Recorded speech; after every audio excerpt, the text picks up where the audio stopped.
So you're telling me that you run things here on Impact, is that correct? Okay, that's cute because Bullet Club has been running the entire professional wrestling world for the better part of a damn decade! And Eric, it doesn't matter the country, it doesn't matter the company. Bullet Club is always on top. But, Eric, I understand. I get it. We inspired you. You want to create your own version of Bullet Club right here on Impact with Violent by Design. Problem with that, Eric. Violent by Design is not Bullet Club because Eric Young is not Jay White. You see, you are not the #1 asset in all of pro wrestling. You are not the last rock and roller. You are not the man that single-handedly sold out Madison Square Garden. You are not King Switch, baby. You are not the first ever Grand Slam champion. You are not the real back collector. You are not the leader of Bullet Club. I am. And at No Surrender, you get the opportunity to step into this ring with me. You can go one-on-one with me so I can show you firsthand what it's like to breathe with the switchblade because it's still my era.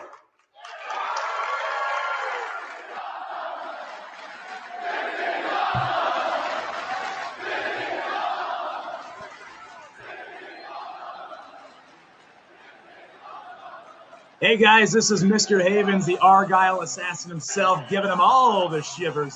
And you're listening to DB, Primo, AJ here on the Sit Down Marks podcast, the best podcast for professional wrestling.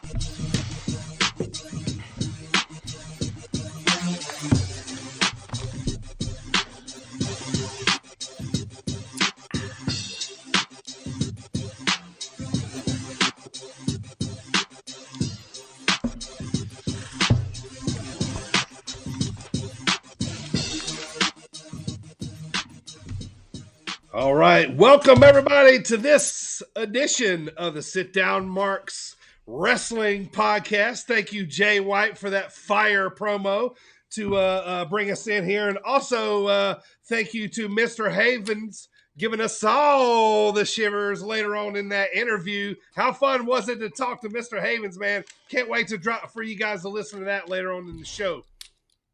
He has a gimmick after my own heart. Like if I was a professional, I would be him. Like it was amazing. He's a really fun dude. He was. Let me introduce these boys, man. Y'all know who these guys are. The heel host. I am the one, the Dirty Bird, of course, always helping to spread the good word of wrestling. The editor and producer of the show, co-host from the land of the rattlesnake, Mr. Team Extreme himself. What's going on there, champ? Two-time champ of the Sit Down Marks. In case you didn't know. That's right, it's Primo, the reigning, defending, two-time Sit-Down Marks champion, and I welcome you back to Sit Down Marks Podcast, the award-winning podcast. That's right, we won the KFC Honey Barbecue Best Podcast of February 16th between the hours of 5:30 and 7:30 Central Time. That was today. There you go, baby. We are newly born winners. AJ, how does that feel, brother? You know, I was hoping for the KFC Honey Barbecue Best Podcast of February 16th, 5:30, 7:30 Central Time slot. I've been hoping for that award for a long time, and and the fact that it happened is we've been working hard, boys. It's paying off. Yeah, it's paying off. It makes all the long hours and watching of Billy Gunn matches worth it. It's just amazing. Makes me feel all bubbly inside. The sweet baby face talking right now, straight out of your mama's kitchen. Driver of the Griff wagon, I think. Still right off a cliff. Yep, right off a cliff. Assistant editor and producer of the show. That other guy is AJ. What's going on there, Smelly Mark? Oh, hi. hi. We used to call each other Smelly Marks. All the time. That was yeah. like every time we would greet each other. You Smelly Mark. Smelly Mark. Both of us, by the way, for the record, smell heavenly. Like we both have wonderful sense. Yes. We had to work together for years, and if either of us stink, we would have told the other one about it. So I can vouch that I did not have to ever tell him to change his deodorant. So I sat shoulder to shoulder with you guys a few weeks ago, and this is true. You guys smell nice. No we do. We smell like that's good. Angels smell. Let me thank our sponsors here. Coastland Apparel. Go to coastlandapparel.com. Use promo code BIRDTV for 15% off your order. And also go check out Jet Designs on Facebook. Still knocking out those fire custom die-cast each and every week. So go check it out. Yeah, AJ is sporting that Coastland Rescue Team hat. I got a hat on it as well. We always sporting the Coastland Apparel. Primo's feeling a little Texas now. He's feeling a little Brock Lesnar with his black cowboy hat here on. I'm sure that thing will come on here later. I want to thank everybody listening right now on all the podcast platforms out there, including Apple Podcasts, Spotify, iHeartRadio, and many, many more. Or if you're listening on SportzWire online radio, it must be Friday at 6:15, right before the Thomas Bryce Show each and every week, and also throughout the week. If you like the pod, please do us a favor. Tell a friend and tell even a few more, and leave us that great 5-star review on whatever platform you listen from. So the pop of the pod, guys, this week, I went a route of someone that made a big splash on AEW this week. So, if you're in the wrestling world, you know what's going on. So no spoilers here. The big surprise at AEW this week was none other than free agent Limitless Keith Lee. Who am I? I am Keith Lee. The fire burning into the fire. The breath of battle hits a bit and a type of song that Keith Lee would have. So what'd you guys think about his new song? Just his new entrance. I have to be honest, when the first little part hit, I immediately went wow. Bearcat. It's very Bearcat reminiscent. I actually to piggyback off of that, I thought it was very Keith Lee. It was, as soon as I didn't realize that's when he was going to be coming out, but as soon as I heard it and saw it, I was like, it's him. It was good music to put your, fist in the sky and throw the hood back kind of slowly. You know what I mean? So, heroes music right there. Yeah. So we'll be talking more about that fella a little bit later. People across the ring. Just right. Huck Oh man, them all the way. Nasty. That was wonderful. Nasty. That was a big bump right there, man. I even showed my wife that one. I showed my wife that one. I showed my wife big bumps. She's like, me too. It kind of makes you stand up and big bumps. Yeah, and arch your back a little bit. You know what I mean? This is going way off. All right, AJ. This day in wrestling history, brother. What's going on? I like it though. I don't fucking know. So this day in wrestling history and birthdays, which is February 16th, for all you lovely fans out there, there wasn't a lot that happened. I tried to come up with an old one, and I failed. But in 1985, on this day, Bruno Sammartino, one of the biggest legends of all time, came out of retirement to wrestle his first match in 3 years. He teamed with his son David to face Paul Orndorff and Bobby Heenan in Philadelphia, Pennsylvania. Bruno Sammartino coming out of retirement. This is wonderful. He held the title for 36 years. Up next, he beat a bear once, I think, too. I think he wrestled a bear once. What bear would fight Bruno Sammartino? I know. It was probably a koala bear. They're so cuddly. On this day in 1997, a bunch of stuff happened at the In Your House pay-per-view. However, sweet. The most notable happening was the debut of Chyna, who, if you don't remember, was posing as a fan. Who in the fuck is gonna believe that Chyna is just a normal fan? This 6'3" nothing but muscled woman. Ninth wonder of the world. Oh my! Like, get the fuck out. Yeah, of man. here. She's jacked to the gills. Like, Yeah, that's like showing Jade Cargill out in the crowd and not knowing she's going to be a wrestler. You know what I mean? Like, you yeah, know she's going to be a fucking wrestler. course. Right. On this day in 1998, I only noted this because I was surprised that Rick Martel was still wrestling. He defeated Booker T for the WCW World Television title on Monday Night Nitro. That was the same day Primo was born, wasn't it? The same day that Rick Martel debuted? In 98. In 98. 98. 98.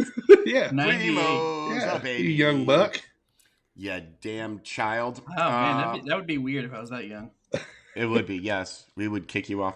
On this day in 2000, on an episode of WCW Sunday Night, this is one of my favorite moments ever.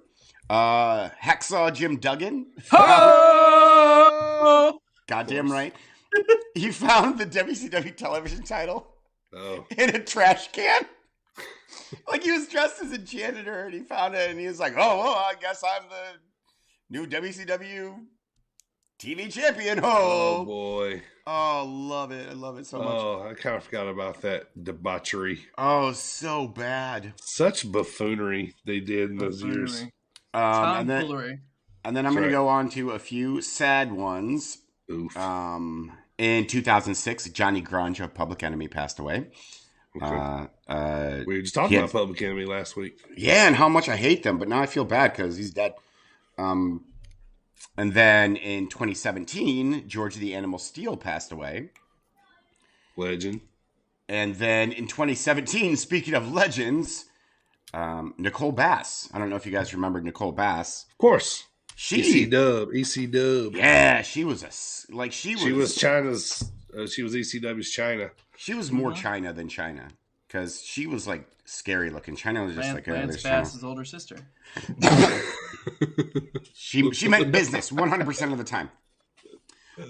Yeah, she died in 2017 at the age of 52.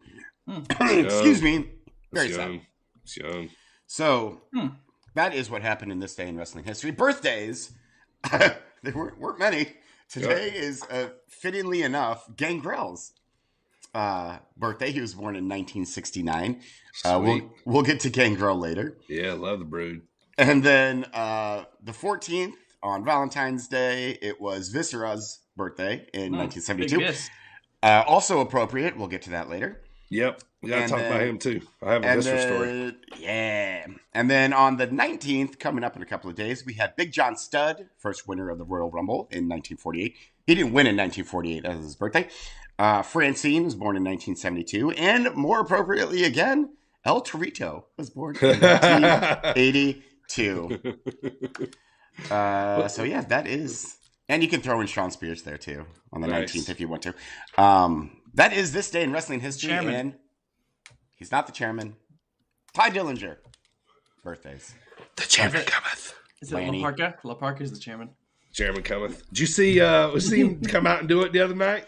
Who, La Parka? Spears. No, Spears had come out. He had the chair in his hand. He did a little bit of the La Parka truck. Yeah. Yeah, right, I kind of love Sean Spears. I'll tell the rest of the story later. But all right, so you're getting on an airplane, right? You just turned to go, down the aisle in the airplane. You're walking through first class. You see Viscera sitting in first class. What do you do? Try and move past him. He's a large man. He's already sitting down. He's already sitting down. So yeah, but I feel like he's. Never. I can't say that in a diplomatic manner, so I'm just going to move Primo, on. you want to guess? All the things I was thinking about saying weren't the nicest. Yeah, me neither. But I would say hello, Viscera.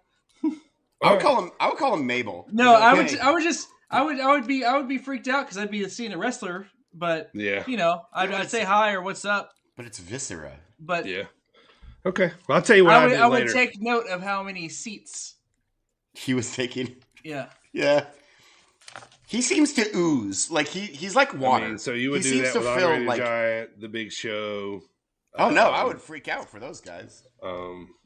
You would want to see how many seats they're taking. No, no disrespect to Viscera, but right. Big Show and Andre they are more like solid big men. Yeah, they're not Right. like water where they fill whatever container they are placed in. Right. Well, I'll tell you what I did later when I tell the story of whenever we get to Viscera on Sunday Night Heat. So I'll make Slap you wait. hands? It's funny. Slap hands. We did not. We did not slap hands. I'll tell you though. Okay. I'll be looking forward to it. Yeah, Yeah, here me we too. go. What's going on in the headlines, Primo? Little I will tell you. AEW stuff. I got a few AEW. Yeah, something happened. Yeah. So I'll just Get start rid of off in the beginning here, since everybody in their whole world knows. AEW and Cody and Brandy Rhodes have parted ways. Mm-hmm. Okay. After I believe it was after 6 weeks, they were still unable to come up with a acceptable contract negotiation. Yeah. I mean, they were definitely a package deal. You know, either one. Oh, of I them. mean, yeah, anywhere my You know what I wife mean? goes, I go. So. Jeez. I don't know. I like. This is what I'm gonna say about it. I take a lot from that last promo that he said. Okay. Yeah.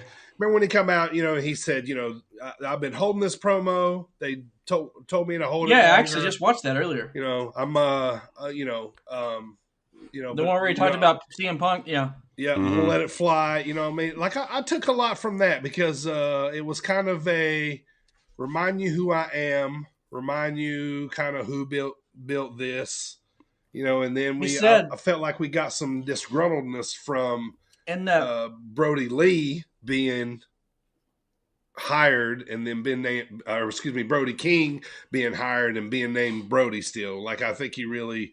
You know what I'm saying? So I think he didn't like some of the moves that were made, and you know, and I think he just decided to test the market to see he could always come back. He also said in that promo, he said that was sold not to run this promo or something like that. But I don't know how much if I'll be able to. Or he said I don't know how much longer I have a chance to do this or something like that.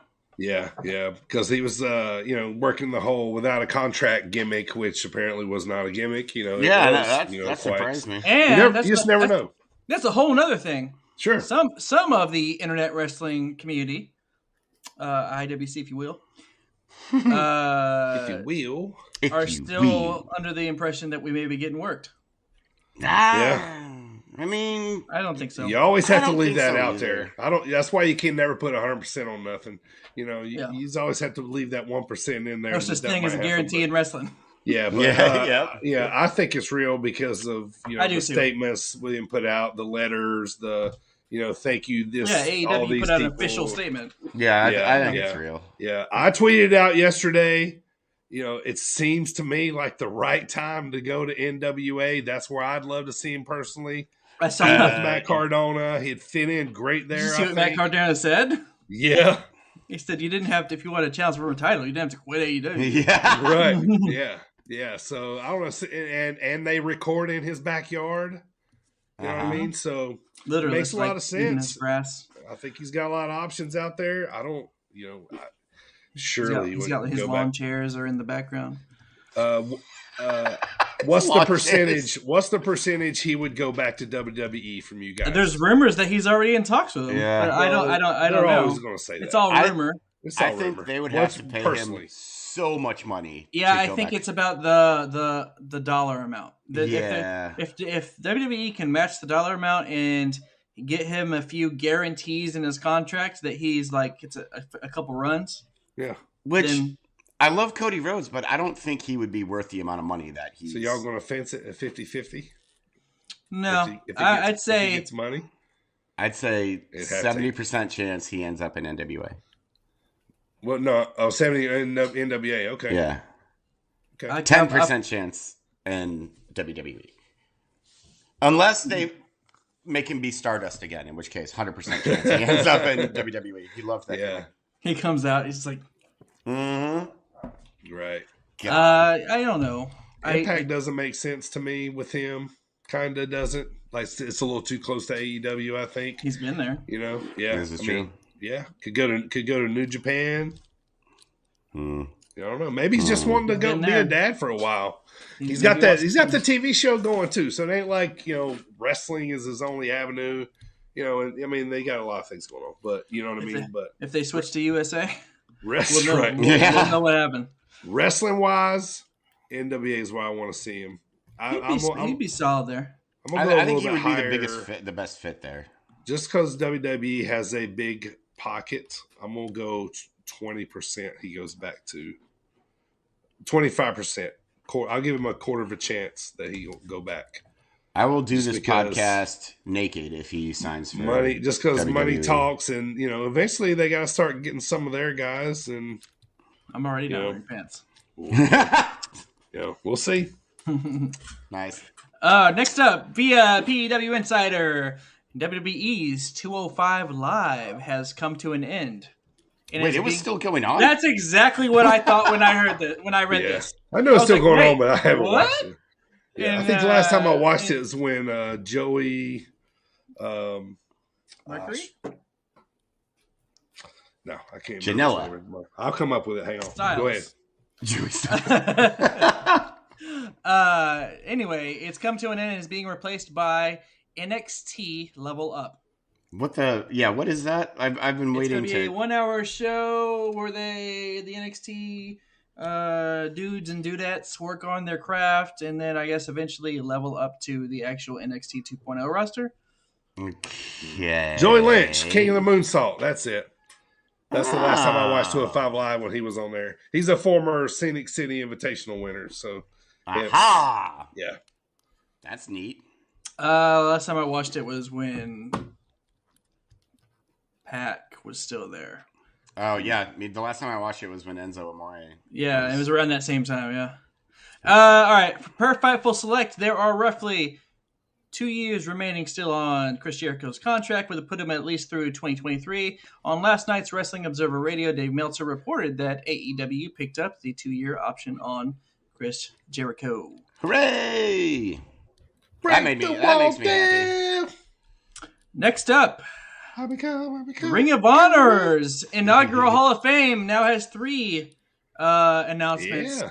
The first announcement, of course, was the Briscoes. Then last week, when we were off, they announced Bryan Danielson. Yeah. And this week, as of Monday, they announced their 3rd inductee is Samoa Joe. Samoa Joe. In Samoa, he's just called Joe. He's there. They just call him Joe. Let's call him Joe. That joke will never get old to me. I know. Favorite wrestling joke really ever. Won't. In Samoa, it's only called a drop. Yeah, they just call it a drop. Superman just calls it a punch. So Leo Rush's contract with AEW expired on Monday, and he is currently looking for more booking inquiries. He's gonna retire again. He's got to go. We talk about it. He's got to go away for heat for me. He just doesn't do it for me. Yeah, I'm not the biggest Leo Rush fan. I'm good. I watched him. Nobody can really show that because I watched him wrestle a lot on the indies. Yeah, just never do it for me. Via Wrestling Great News. wrestler. He is. Via Wrestling News. I really like Leo Rush. He's pretty good. On February 9th, William Regal filed new trademarks for William Regal and Lord Stephen Regal. Ooh. No manly man. He's a man. I recently watched that he's got a Pro T store. That Blackpool shirt is pretty cool. It's got the got the brass knuckles on it. For a second, I thought you said that it has the numb nuts on it. I'm like, it's a very cool T-shirt. It says slap nuts on it. No, it doesn't. Stupid Jeff Jarrett. And finally, Josh Alexander released the following via his Twitter. He said, and quote, "Today, my contract expired and subsequently also U.S. work visa. Unfortunately, as a consequence, I will not be able to honor my commitments to both at Terminus Pro and at AML Wrestling later this month. I am disappointed and I'm sorry. Hopefully I'll have everything in order soon." Yeah, I hope so. Yeah. I seen that. He had to cancel a few dates, so I guess this was maybe an accident. with the visa. Obviously, the contract is. I think it's just it was just an unfortunate oversight for the visa. Yeah, the visa. Yeah, but I mean, he's a hot guy on the market right now. So yeah, I like Josh Alexander. Yeah, I could see him on AEW soon. And that is this week in wrestling headlines. Thank you, sir. Well done. Well done. Back to you, Dirty. All right. Thank you, man. It's time for if you want a fan shout out here, DM us on Twitter at SitDownMarks and let us know where and when you listen to the podcast, and we will shout you out on the pod. Shane from Montana, guys. Got any listeners that you know of from Montana, Primo?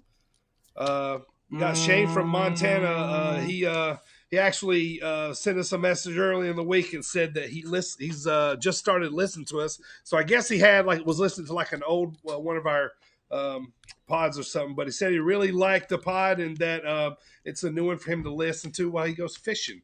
So I know some dudes over there, Malmstrom Air Force Base over there in Montana, Great Falls. Yeah, you know that isn't that around the point where like Stinkbug was winning that championship in 1905? Yeah, it was somewhere around Montana. Stinkbug was up in Montana. Maybe it's a descendant of old Stinkbug.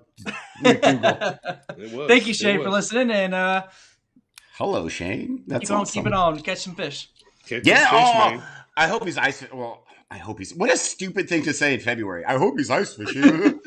It's fucking February, you idiot. So it's catching bobby fish is what I am desperate to go ice fishing. I don't know why. I just really want to do it. It looks super cool. It does. It looks like so much fun. Yeah. We could do it where we live, right?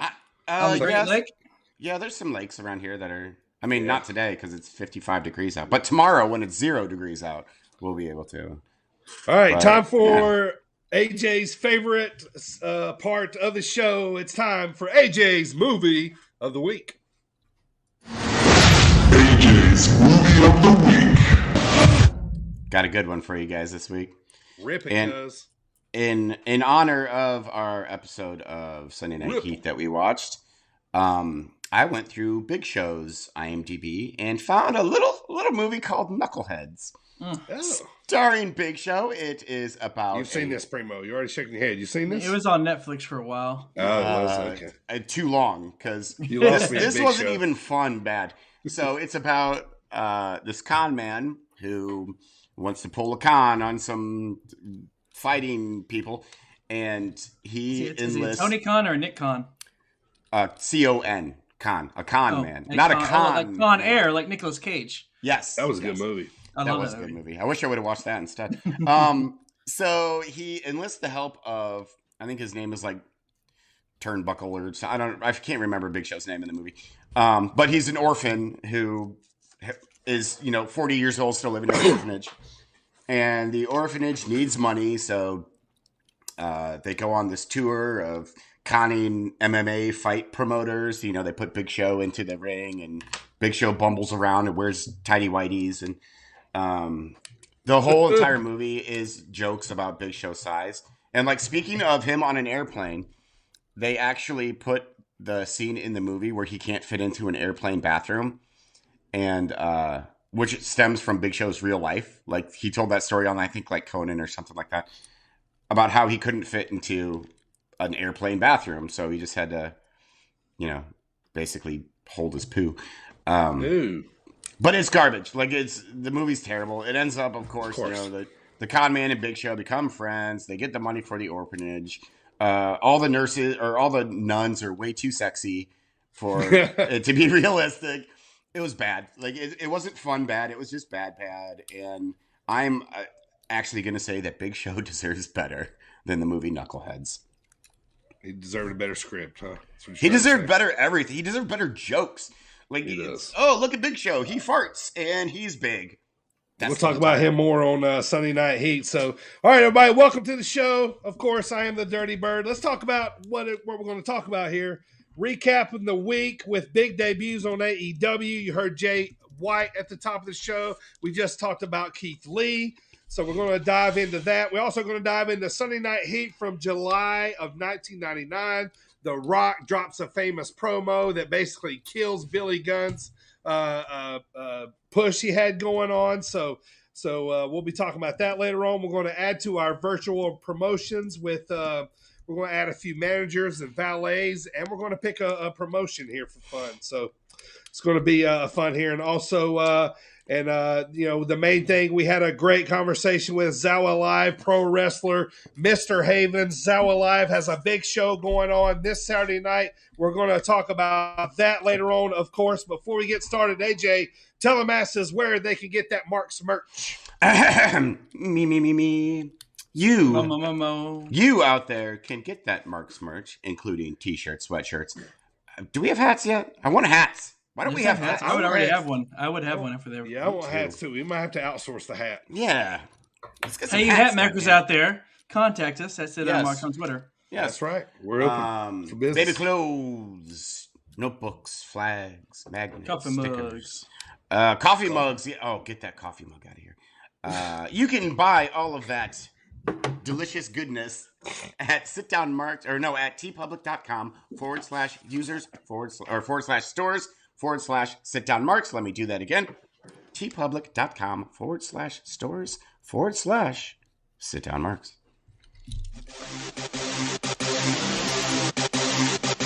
This is Levi Cooper. Hey, this is Buck Nasty, Bucky Collins. This is Big B. What's up, bozos? This is Trevor Outlaw, and you're listening to the Sit Down Marks. Sit Down Marks. Sit Down Marks. And you're listening to the Sit Down Marks podcast with DB, Primo, and AJ.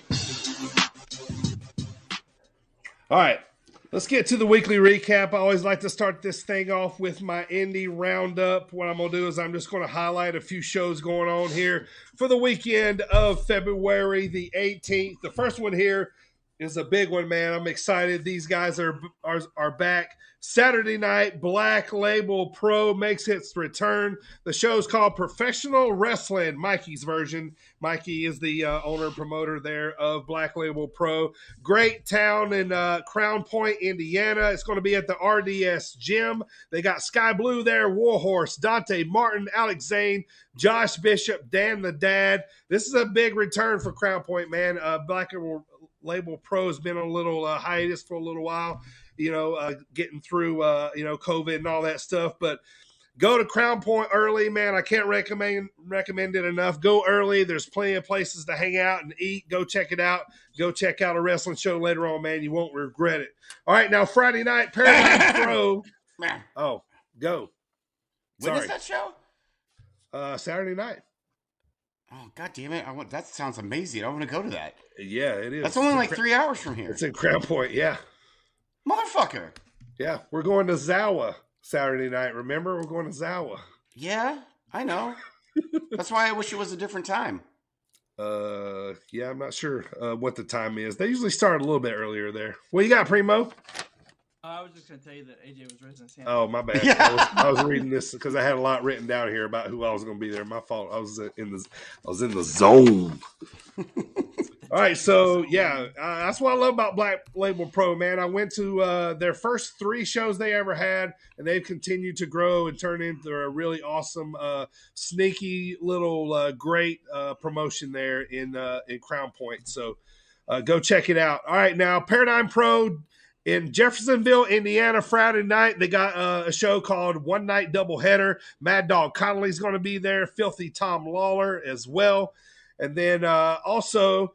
I believe the show's Saturday night. Yeah, Journey Pro 01 and Brotherly Love Wrestling all come together to put on a big show in St. Louis called Black Wrestlers Matter. This is at the North County Rec Complex. We got ACH there, Yay High, Kenny Alfonso. Saturday night, go check that one out. It's going to be a good show there. Now, also one other show here I want to talk about. Friday, February 18th at the Logan Square Auditorium in Chicago, Illinois, Freelance Wrestling presents Too Weird to Live and Too Rare to Die.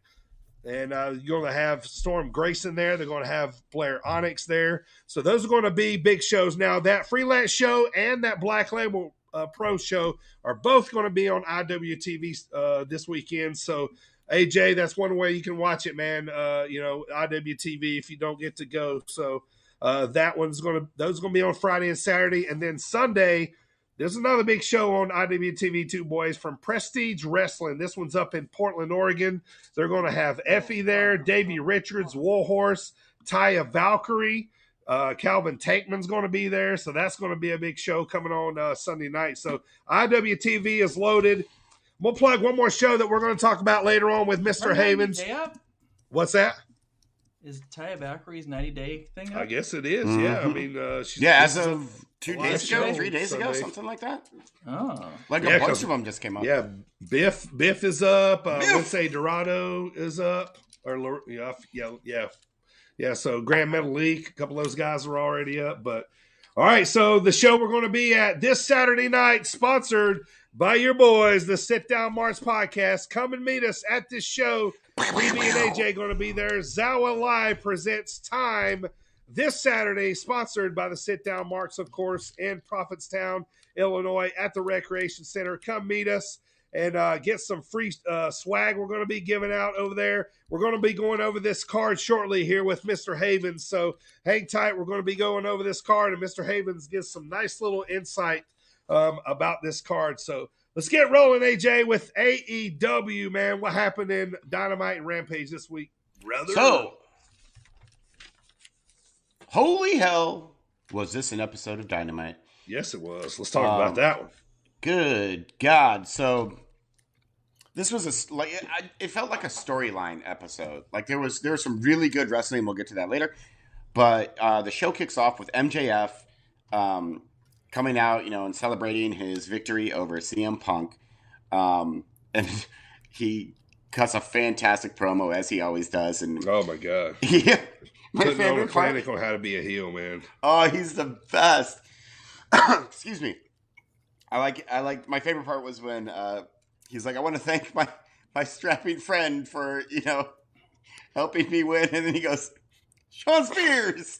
And Wardlow's just sitting there like, oh, man. Yeah, he keeps turning his head sideways like, oh, God. I can't. Like a puppy dog. I can't wait for that. How long do y'all think they'll burn this? I hope they burn it for a while. A slow burn is the until best. his contract's up, of course. Yeah. Yeah. I can't wait for this feud. It's going to be great. I think they're going to wait until MJF has the belt, and then they're going to... AJ, that was my very next one. I was like, I hope we don't see MJF Wardlow until MJF has the title. See, I don't think I couldn't agree more. Yeah. Huh? I think that'll be the best way to do it. Me too. Wardlow is going to be a white hot babyface when he finally turns. Definitely. So there was that. It was awesome. MJF's the best. CM Punk comes out and no bullshit, and says that he wants a rematch and blah blah blah blah blah. We'll get onto that later on in the show. Next up, we have Wardlow versus the Blade, which is a typical. The Blade. Which I hate the Blade. I do. I think he's stupid. Wardlow wins. Next up, we have the Inner Circle team meeting. This is the first time that I have cared about an Inner Circle segment in a very long time. Everyone was on fire in this promo. It looks like Chris Jericho is either going to turn heel or everyone else is going to turn heel on Chris Jericho. Right. Either way, they, at one point, Jericho says maybe he chose the wrong two members of LAX to join the Inner Circle, and asked Jake Hager for Homicide and Hernandez's phone numbers, which I thought was pretty funny. That was great. That was great. So they set up a match between Santana and Ortiz and Jericho and Hager for next week. So it's a little inner circle feud going on, and I'm very curious and excited to see where this goes. Who knows what's going to happen? Right. Up next, during the Face of the Revolution ladder match qualifier, that's a lot to say. There's really only one point to this, and we have the debut of the Limitless One, Keith Lee. Who am I? Bask in his glory. What did you guys think of his debut? Go ahead, Primo. Honestly, it was cool to me. Very But enthusiastic. I just feel like they kind of blew their load with that. A little bit. Yeah, you know what I mean. Like I feel like it maybe wasn't the right spot for him to debut. No, I agreed, but at the same time, I loved the debut. Now I will say it was a great person for him to debut against because he was able to ragdoll him around the ring. Just huck him. Like he had to have thrown yeah. him like 10 feet in the air at one point. Yeah, Just hucking him all over the place. That was a big spot, man, and. You know, like I like Keith Lee. I think he's great. You know what I'm saying? You know, like, you know, gimmick wise, I'm not like, oh, Keith Lee's the best ever. You know, but I do like him. Like I'm a fan of him for sure. Oh yeah, me too. Yeah. He's an absolute freak athlete. Yes, it didn't seem like you know the funny spot. But I think what it is, man, is like I feel like Tony Khan can't keep a secret. No, They he's have so bad. to, like allude to something. You know, He's like, they have to. I'm gonna have somebody debut this week. Yeah, Right. Who's it going to be? Right. Yeah, I know. All right, now let's just say we didn't know nothing. Let's just say we were tuned in for regular Dynamite as usual. That pop would have been so much bigger. Mm-hmm. We, you know, if it had caught us off guard, we would have popped more. I mean, we watched it going, yeah, most 90% is going to be Keith Lee. Yeah, you know what like I mean? we all kind of knew. Like, Yeah, I mean, come on, man. We're I'll in be the honest, internet I was age. more surprised about the segment that happened immediately before this, Oh, really? which was Switchblade showing up. Yeah, on Switchblade. AEW. Yeah, Which I was surprised by that, but I didn't care so much about it because I didn't like the way they brought him in first, like throwing Trent on the tractor trailer that was sitting back there. You know, I'd rather see him done something in the ring. You know what I'm saying? Because I mean, I love Jay White. Like, I think he's gonna like he's a huge star if AEW wants him to be. Oh yeah. So I'm a huge fan. You know, I was already texting Primo about getting that King shirt that was sick. You know what I mean? So, so I'm excited for that. You know what I mean? But yeah, it was a little weird. It's maybe something would have been a little different, but I don't know. You know, like I said, Tony's got a pretty big toy to play with here, and you know he's kind of the biggest kid at the table. You know he what I mean? is. So, Doesn't he like? Isn't it weird how great. I love AEW as much as the next guy, but isn't it weird how you have somebody come over from WWE as big as okay, let's be honest. Keith Lee is not a WWE product. No, but he's not. He's just recently came from WWE, and how big he is compared to the AEW talent.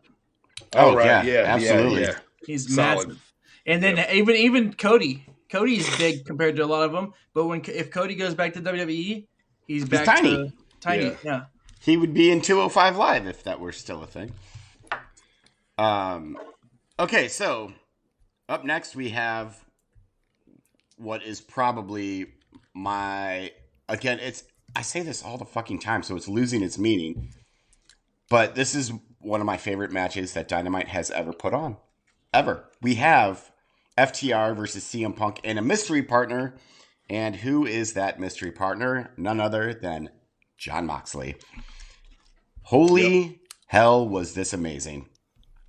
So, I mean, it had all your, you know, typical spots. You know, there were table spots, you know, DDT, like at one point, Punk gets a massive hot tag, which hot tags aren't really a thing anymore. And, you know, hits DDTs and, you know, suicide dives and, you know, it's fucking awesome. Right. And the FTR are so good. Like, they're the best tag team in the world, in my opinion. I love them so much. The crowd was so into this match. And Punk and Moxley get the win with the go to sleep after some fuckery, but not too much, not too bad. It was amazing. Go watch it. Like, it's such a good match. And the fact that it's CM Punk and Jon Moxley teaming up, like that right there, when Moxley came out, I turned into a fucking child and almost peed my pants. That was just because I drank a lot of coffee. He also wore the same trunks he wore last time he wrestled Dean Ambrose. Yeah, I know. Wasn't that a nice little touch, wasn't it? That's another thing. Dean Ambrose, Seth Rollins, and Roman Reigns had a giant feud going with CM Punk and WWE. You know, first they were introduced as, you know, Punk's kind of bodyguards and blah, blah, blah. And it was great. Loved it so much.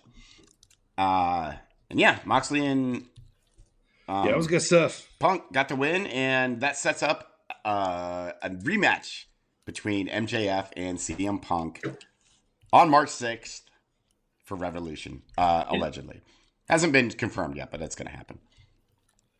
So after that, I kind of tuned out a little bit. Like, we have the TBS Championship. It was Jade Cargill versus the debuting Booker T trained, apparently. I looked that up. AQA. Yeah. And, Cargill. Jade Cargill's music is very Horseman-esque from back in the day. It is. Like, I don't agree with it. Oh, speaking this, I've been wanting to tell you guys this. Speaking of music, all right. So Trent the other day, when I say the other day, it's been a while. He said that MJF's music sounds like cartoon detective music. like that Pink Panther. like Inspector Gadget. You know what I mean? Ever since then, I can't get that. It's so funny. Yeah, no! Every time I hear his music now, I'm gonna be like, you will. I've done it myself. It's funny. So after that, we have another. Serena Deeb's great, and we have the Professor's 5-minute rookie challenge. Who cares? I didn't care. Like, she beat some girl named Katie Arquette. Sure. And then what would have been a really, really cool match, one, because we get to talk about Sir Murder Hawk himself. He has a match with World Champ Hangman Page against Sir Lance Arthur.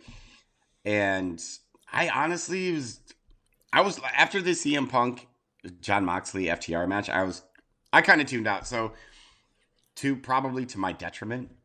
Like, this match is probably great, but I was only half paying attention to it because I was trying to come up with funny award names. But as you should. Yeah. So I did note that after the match, Adam Cole came down. So it looks like that is going to be Hangman's next feud, which seems to be like it's going to be pretty fantastic because I love Adam Cole. This was a bloodbath. Baby. Yeah. That was a bloodbath. Yep, I like it. So moving on to Rampage really quickly. This is kind of a nothing show a little bit. Jay White, baby. Yeah. Got to see the Blade Runner this time. He looked cool as shit. We had the Young Bucks versus Roppongi Vice, which is Trent Beretta and Rocky Romero. Roppongi. It was. Vice. I mean, it was a good match, Roppongi. But it was just a match. But then obviously we have Jay White, which was awesome. Love Jay White. Up next we have Britt Baker doing typical Britt Baker things.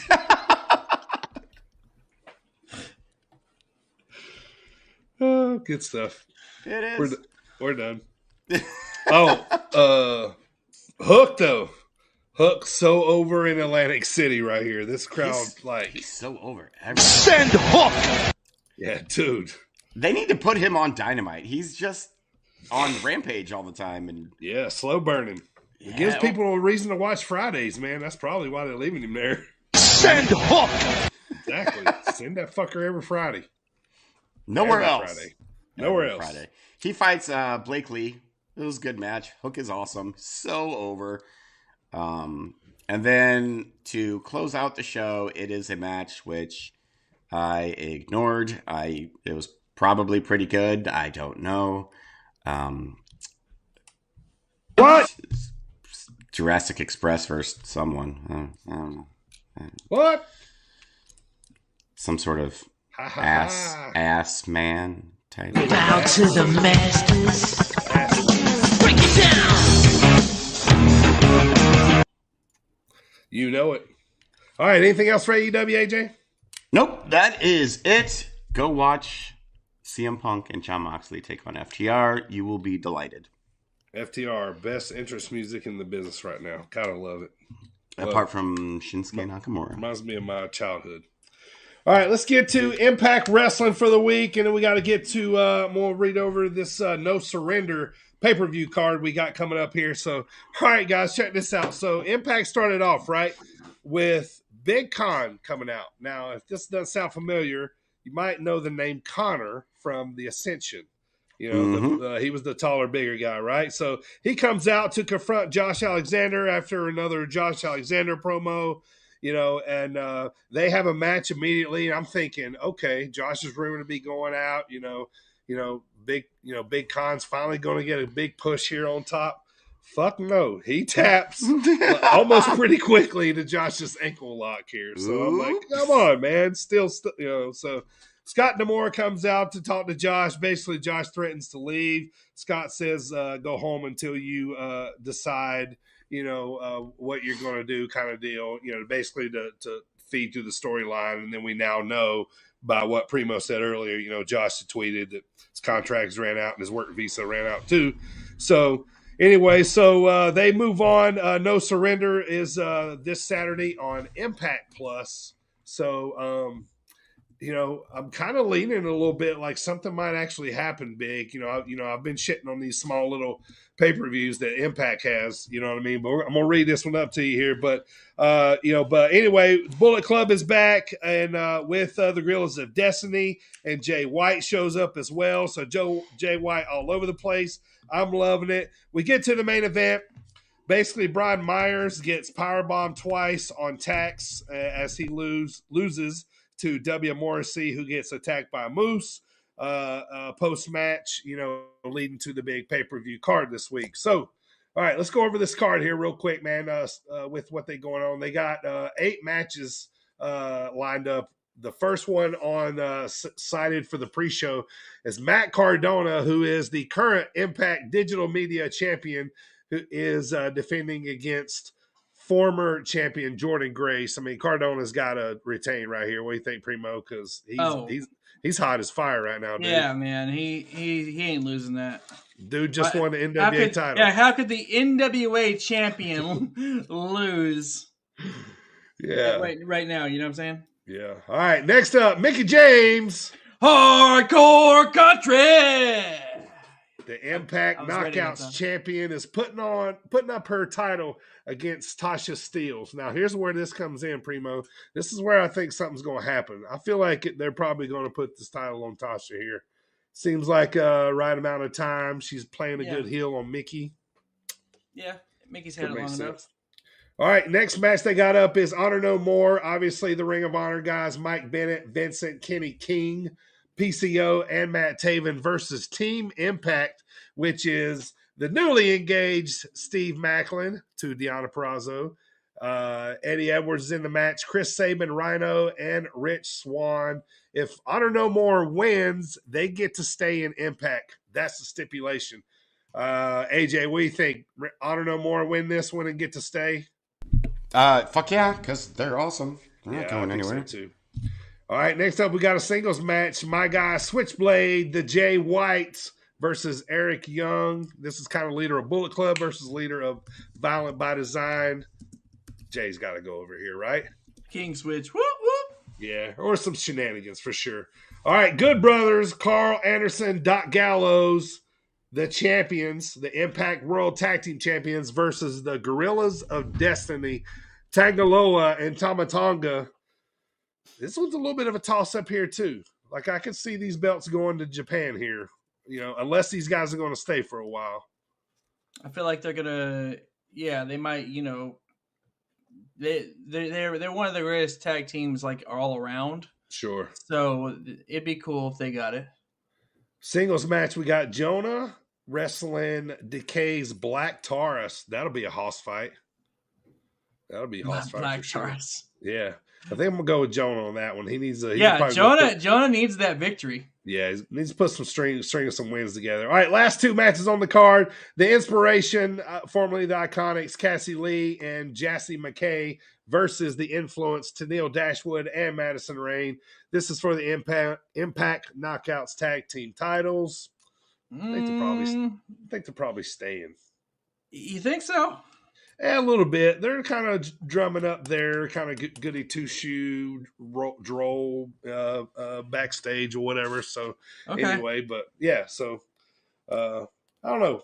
That one's another toss-up. But all right, so we get to We get to the main event here, Primo. Impact World Championship match. We got Moose the champion versus W. Morrissey. Morrissey's been chasing here for a little while. Yeah. You know? Oh, man, this is a hard one to pick. It might be time. It might be time. I know. He's been chasing for a while. He's he definitely could fit the bill as a champion.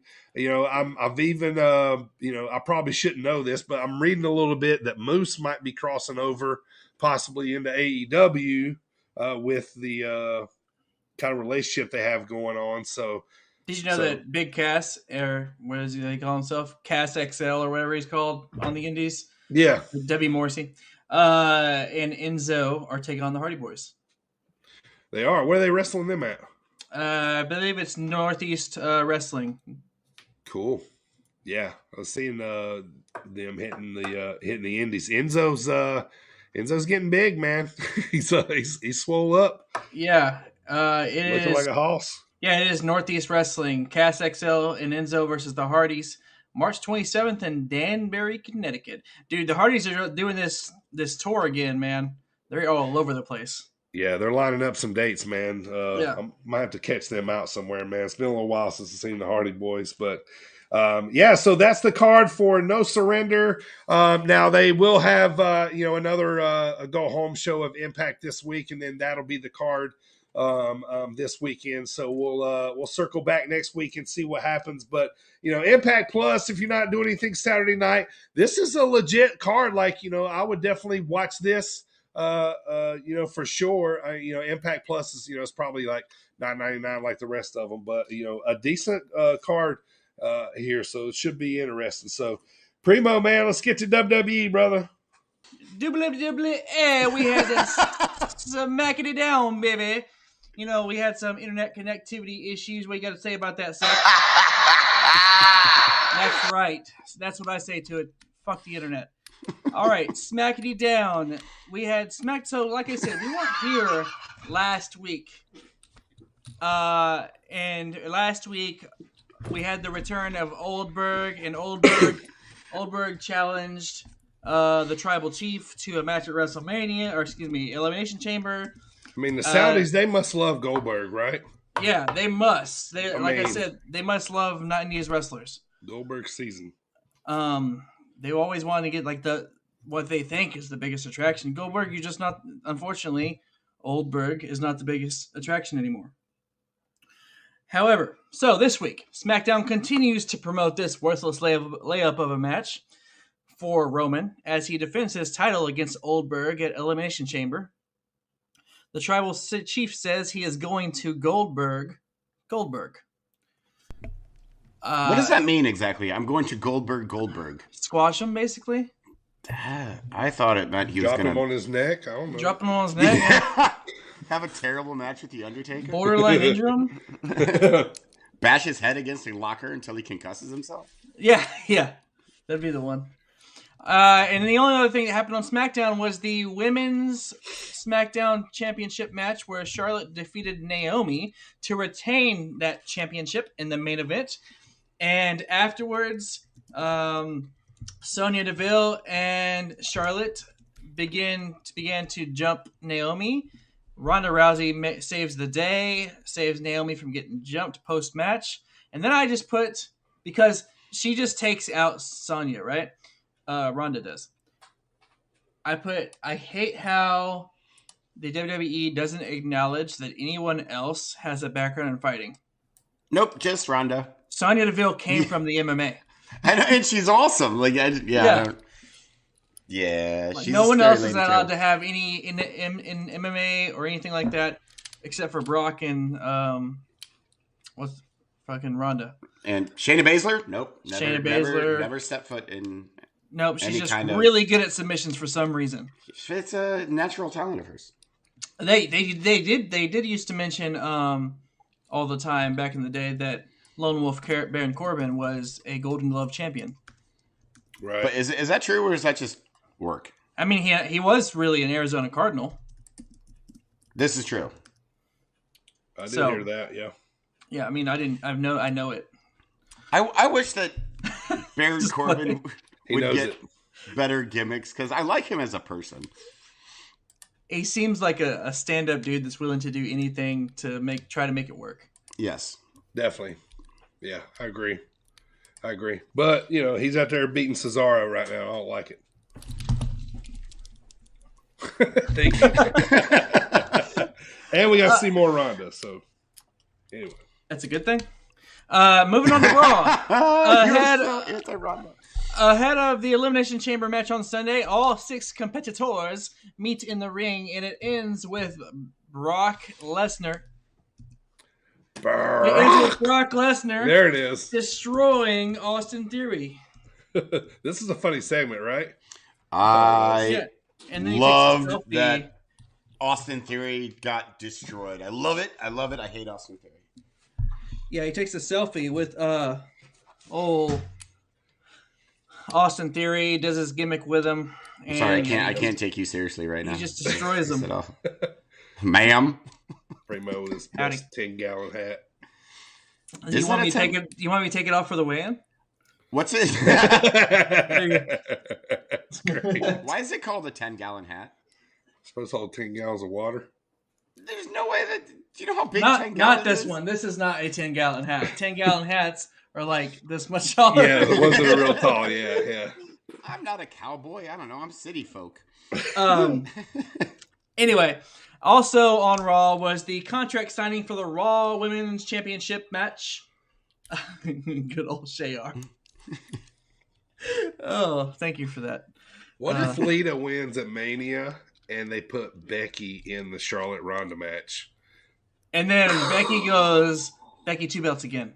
Becky 2 belts. Why would that be mind-blowing? They literally did that a couple years ago. With them 3 all in the match? Yeah. But Lita wasn't involved. That's the match that she became Becky 2 belts. Yeah, but that'd be a way of putting it on Liv too, and then Liv could feud with somebody else. Like, I think it should be Becky 3 belts. Like, give her the NXT title too. The Cruiserweight and Becky and Rhea. Give her the European. I mean, not Becky and Rhea. Lita and Rhea. Tell her to go 7-Eleven. Tell her to go get the WCW television title out of the garbage can. Because it's apparent Lita's staying for a while. She said she is. So. She says she's got a good run in her. Yeah. Yep. So anyway, they had that contract signing. And then with no violence. Another contract signed with no violence. What? And also, the only other thing that mattered on Raw was, if you count this as mattering, I kind of do. I'm a fan. Alexa Bliss is finally cured and is the final entrant in the Women's Elimination Chamber match. Yay! Yay! I love Alexa Bliss. I really do. I do too. She has a nice hiney. That's not why I'm a fan. No, me neither. But it's just a statement. She is a very beautiful lady, but she's also very good. A multi-time women's champ. Very, very good. And I always felt like she wouldn't be able to, because she's like I don't even know, 4, 5, 6-time champ. Yeah, there's a lot. And I just felt like she wouldn't get back to that championship stature as that previous gimmick. No, not at all. Right? Yeah. I'm she glad needs to wash her hands of this whole horse shit. Lily garbage. Like, why do we have to watch her go? Back to her old person. Like, why we got to watch that? They cut off gimmicks all the time and I know and for start no fresh. explanation. Why do we have to watch the remorph back into the old? She's Alexa? cured though. Actually, later on in the show, we will get to one of those exact things that just kind of happens. Like, boom. Speaking of NXT recap. Can I ask one question real quick? No. AJ and Edge. Does that sound like a good match for Mania? Well, AJ wants that match. Right. Yeah, I don't want any match with Edge. That'd be pretty. That's cool. a match that both of them wanted in the past that wasn't able to happen. Like, it was in the past, it would have been a fantasy, and for now, it's like the perfect time for both of them. Yeah, AJ's already talking about wanting the big Mania moment match. So, and I'm thinking that's probably where they're headed. Yeah, I agree. Just want to put that out there. NXT 2.0 results. We had NXT Vengeance Day. So, The winner of the weaponized steel cage between Pete Dunne and Tony D'Angelo was none other than the bruiserweight himself, Pete Dunne. The NXT Women's Tag Team Championships were on the line whenever Toxic Attraction took on Persia and Indy.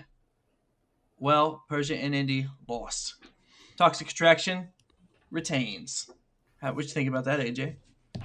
Toxic Attraction retaining their titles. I hate that name. Yeah. It's the dumbest name ever. Carmelo Hayes and Cameron Grimes faced off for the North American Championship. To the moon. We haven't done Is that not in a where really he long went on time. Tuesday. He did not go to the moon because he lost, to Lost Carmelo badly. Hayes. Yep. Yeah. And we had the Dusty Cup Finals. My boys MSK took on the Creed brothers of the Diamond Mine. And your 2022 Dusty Cup Final winners are the Creed brothers. The Creed brothers. It's kind of a letdown. Yeah. It's all this coming. Pete Dunne and Tony D'Angelo match was probably my favorite of the night. It was the lead-off. First match. It was a good opener, for sure. Yeah, it was a great opener. Yeah, but what y'all think about this card? Well, the main event was also kind of good. Yeah. Which was Braun Breaker and Santos Escobar rocking the Eddie Guerrero throwbacks. Loved it. For the NXT Championship. And also, Braun Breaker with the tiger stripe. Mm-hmm. Yeah. Notice that. But anyway, as far as by the way, Braun Breaker retained, as if any of y'all didn't see that coming. Right. But I think this card itself, look at it.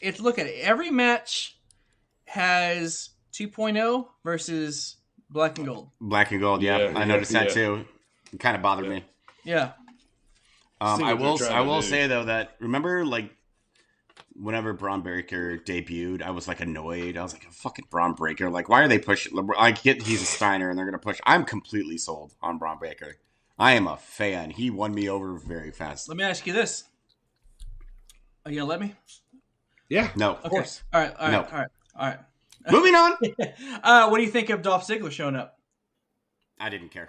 Did not care at all. I was like, sure, why not? Like, Ziggles giving the young pups the rub. Yeah. Okay, they don't.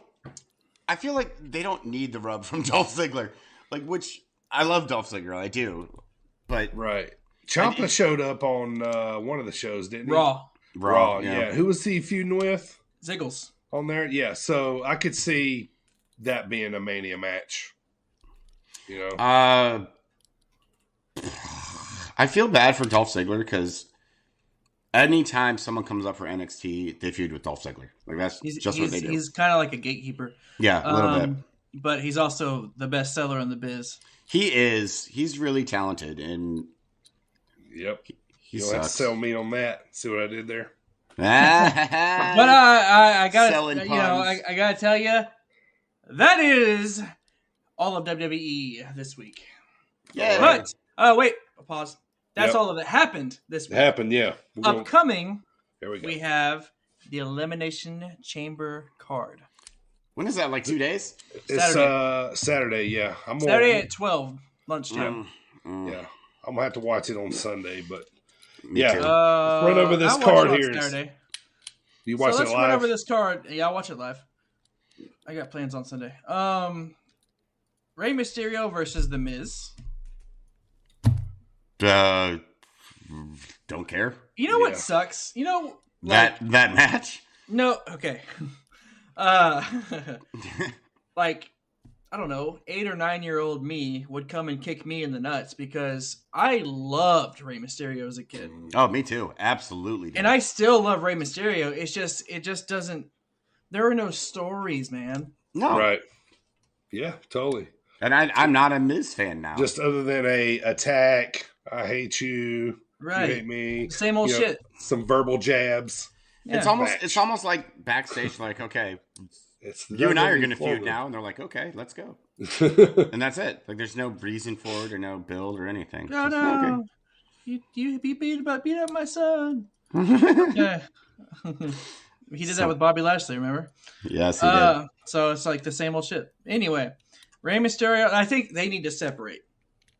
Mysterio or Rey and Rey. Dominic, go do your own shit. Yeah, and, they can just cut both of them. Better yet, don't. Yeah, don't. They can cut both of them. I'll be good with that. Or Rey can have a match against Dominic. Sure, yeah, I'd watch that. That's the only way I'm watching it. But then Dominic's going to go over, and it's going to be. He better not. Rey's a legend. You know he's going to. Yeah, y'all put your son over. He's a Hall of Famer. Man, there's no good outcome. Moving on. Speaking of that SmackDown save that Ronda Rousey made, apparently there is a match. Naomi and Ronda Rousey versus Sonya Deville and Charlotte Flair coming up at Elimination Chamber. Just don't care. I didn't think so. That kind of threw me for a loop because I was like, man, I didn't think Ronda would be active until Charlotte and Sonya WrestleMania. go over here. The heels stay on top. Yeah. I mean, storyline going. There are 3 people in this match that I really, really like, and Natty, who I don't hate, and I don't care about this. Like, this is the second match in a row. I'm just like, it could go either way. I don't care. Another one that's what is up with this card, dude? It's Drew McIntyre versus Madcap Moss. First of all, Madcap Moss, fuck you. Yep. I am rooting hard for Drew McIntyre on this one. This is their mid-card feud right now. Listen, bro, you could be the nicest dude ever. Don't care. But I said AJ Styles is going to win the Royal Rumble for months. God, I wanted him to win. And then when we get back, it'll be Happy Corbin and Madcap Moss versus Cesaro and Drew McIntyre. Tag match. Again. Yep. Like, I feel like this shit is recycled so much. Rinse, wash, repeat. Yep. Yeah. And they're just trying to do something with Drew McIntyre until he gets the title again. And until he feuds with Roman Reigns, which is coming. So, another one. See, these guys better not win. Unfortunately, I don't think that I ever want these guys to be tag team champions. It's the Usos versus the Viking Raiders. Usos retain. Come on. Bloodline ain't going nowhere. They're one of the greatest tag teams of the past 15 years. And the Viking Raiders are named Igor and Jim Jam. Igor and Igor. And Bing Bong.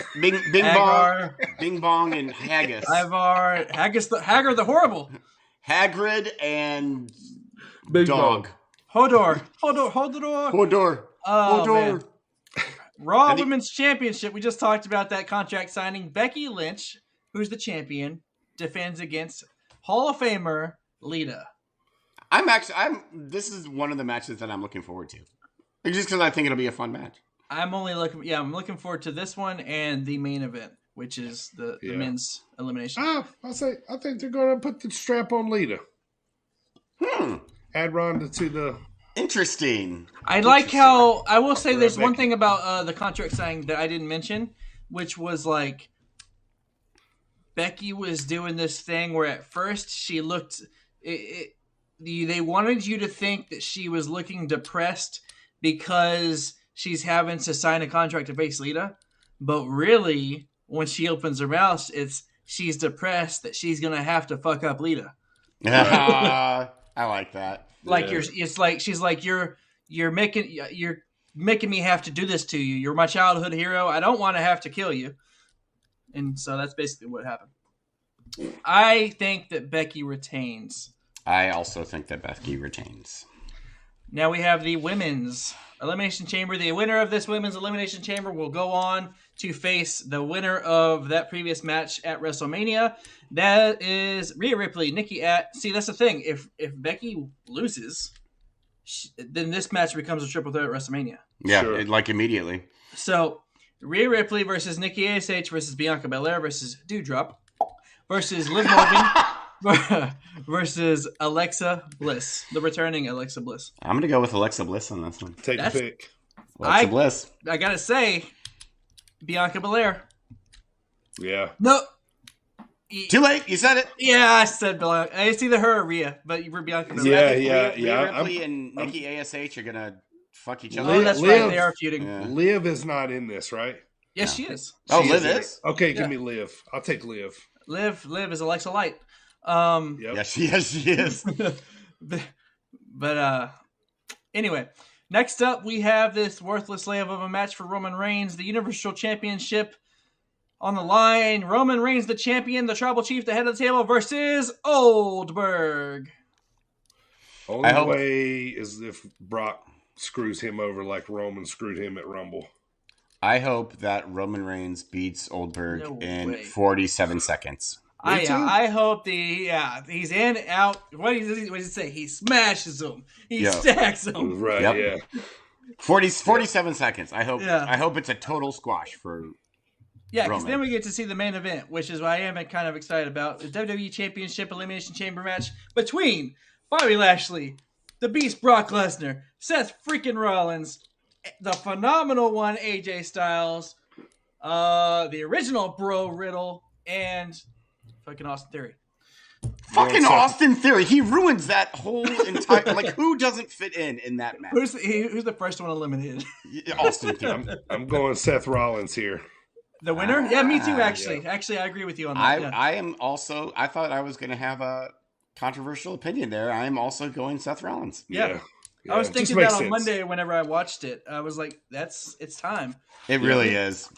He was supposed to get it at the beginning of the year. He's so good. So that's the card for Elimination Chamber. Check it out this Saturday, Jeddah, Saudi Arabia at 12 noon. There are two matches there that I'm really looking forward to. Yeah, we'll check that out and come back next week and see if our predictions were right. So that will end the weekly recap. This is the one and only Mike Hartenbauer. You guys are listening to Sit Down Marks podcast with DB, Primo, and AJ. All right, guys. So Sunday Night Heat, February is what we've been doing here. This one, the third week of the month here. We're doing Sunday Night Heat from July 11th, 1999. This one took place at the Market Square Arena in Indianapolis, Indiana, a place that was called Reggie Land back when I was growing up because Reggie Miller made this place famous, with the Indiana Pacers. But so they had this Sunday Night Heat. This one did not prelude to a pay-per-view as they were 2 weeks away from Fully Loaded here, as we'll get to that shortly. But right off the bat, we got Kevin Kelly and Michael Cole. And like I said, in 2 weeks from now, it would be Fully Loaded, where Triple H would defeat The Rock in a strap match to be the number one contender to Austin, who beat Taker later that night. So let's see what happens on Heat the week before. So right off the bat, I love this intro, the music, like it takes me back kind of, to the 90s, like hearing that all over here. So like I always get kind of goosebumps hearing those old intros music. I agreed. Actually, it's very, very 90s, which is awesome. Yeah. And also the promo package beforehand about Kane, I thought that was pretty awesome. Back when Kane was actually a badass. But when they showed the video of his arm on fire, that made me laugh because he was just like clearly wearing like a fireproof sleeve and glove, and he had like fire gel, and he was like just. So they were trying to tell us basically that The Undertaker and Kane, what will happen between them? Is there collusion? Is what Michael Cole was kind of saying. We're still trying to figure out if they were, back together or not. Is kind of like, where we were at the moment. So, all right. So last time we watched Sunday Night Heat, guys, we saw Kurt Angle make his debut. Well, actually, on this Sunday Night Heat, he was in a dark match with a guy named Sean Casey, who was on the scene for quite a while. So he would make a dark match there. So from what I have known, that might be his first dark match, at least under Sunday Night Heat. So, great music, intros we talked about. Once again, everybody had a freaking sign. It was that era, holding up South Park characters and spelling out words. And Oh, see, I wrote, the first of all, the font still bugs me because it's sarcastic SpongeBob. Sure. And I just wrote, fuck your signs, audience, especially the ones that are like an entire row long. Yeah. Fuck you. I would be furious. The only thing I wrote for that first part was to take note of the pyro on the weekend 1 hour show. Yeah. Right. Back when WWE was just burning through money. Yeah. Yeah, and look how much they get into an hour is what blows my mind. Oh yeah, I mean, you know what I mean? Like, yeah, when 70% of the matches don't go longer than they can 37 take notes seconds from themselves back in that era. Yeah, you know what I mean? Like, yeah, it's amazing. So, all right, so start the show. We got the Big Show, who is now the Big Show. Last time we covered Sunday Night, he was still Paul White. He's still Yes, he is now the Big Show. He comes out to start the show with a promo because he is wrestling The Undertaker on Raw the very next night, and he's wrestling Kane at Fully Loaded in 2 weeks. So he's got a little thing going on between them. You know, he's calling them names. He calls Kane, Undertaker's Kentucky Fried little brother, burnt little brother, that kind of stuff. So just one of those type promos there, but not too bad of a promo for Big Show here, right? I mean, not too bad, really. So all things considered. So first off, I put, hey, Big Show grew up. He doesn't look like a kid going to a baseball game. Yeah. But then I noticed his pants, which are rolled up at the bottom. It's like, you can't tell me that you bought pants that are too long for Big Show. The guy is 7'2". Like, right? You get like a 7'4" inseam. Like, fuck off. Also, I remember those chains that he had on. Like, everyone had one in like 7th grade. Yes. Also, how the hell is Big Show winded giving a promo? Like, did you guys notice how blown up he was? It was 1 by 1. First of all, he says he's going to take Kane and Undertaker down 1 by 1. He's like, there's only 2 of them. You don't have to say 1 by 1. You say both. 1 and then 1. 1 by 1. One after the other. Big Show. It's so weird to see him as a face, but I still liked Big Show. I do. I put him as, I just said Big Show at this point was in great shape. He was in really good shape. He came out, shirtless, not rocking a FUBU jersey, no backwards ball cap. Right. And I said, and he is in great shape, minus those chops that he is rocking. Oh yeah, they were not great. Right. That was the style at the time. It was. I mean, everybody, yeah. Give me 5 Bs for a quarter, they'd say. All right. So next up, we go backstage. We got the Brood, which, if you don't know, is Gangrel, Edge, and Christian at this particular moment. They are all standing by some makeshift candles that they've kind of set up, saying that they have reunited and they are back together forever. Edge takes the mic and says, "Beware, take care, because the freaks come out at night." How long will this last?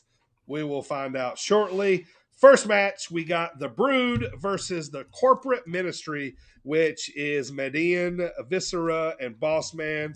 Right off the top, I love this entrance with the Brood. It's just classic. It's awesome. It's awesome to watch live too. But it was. So I was once on a flight with Viscera. Ah, yes, the Viscera story. Here we go.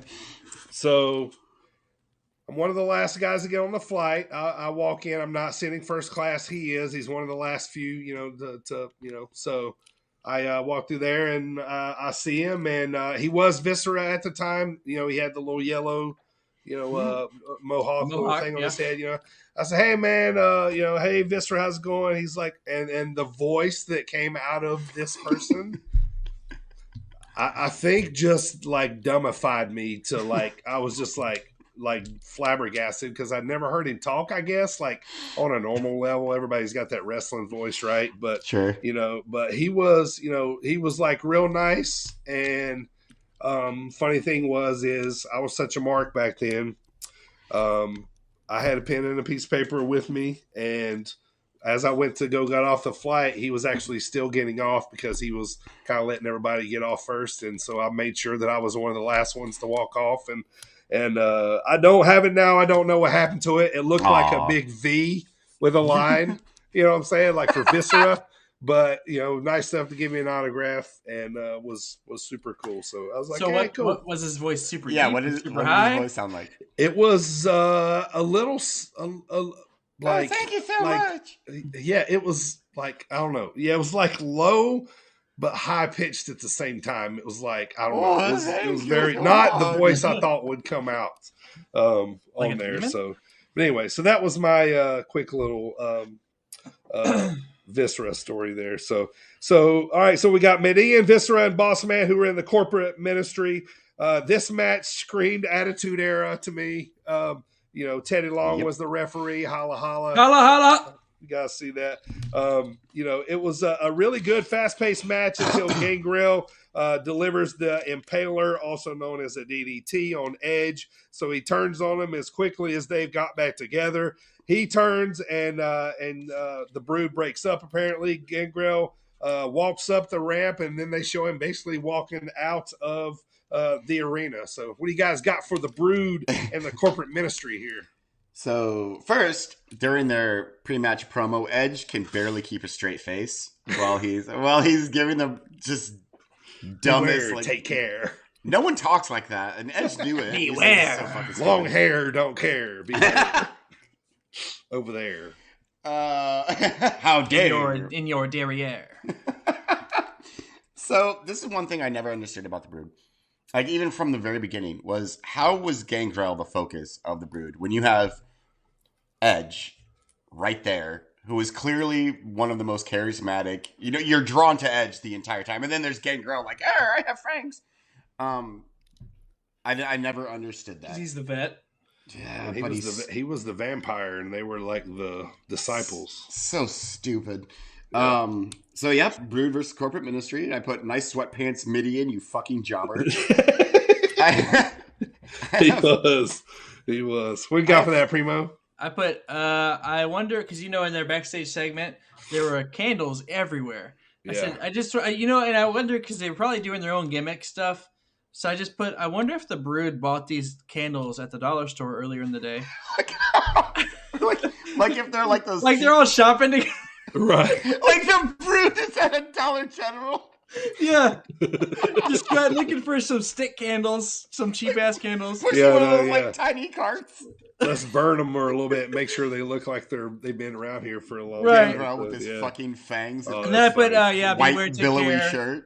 Freaks still come out at night. And I forgot about Edge and Christian's velvet tights. Oh, yeah. I fucking hate. That's the worst. My worst feel of anything. I don't like velvet. Oh, but you don't like the no texture of velvet. Nope. All right. Well, so you wouldn't drape yourself in it if it was socially acceptable? Absolutely not. All right. Next up, what does everybody want? Head. That's right. Al Snow. There's a little bit of some backstage racism going on here. This segment in this area.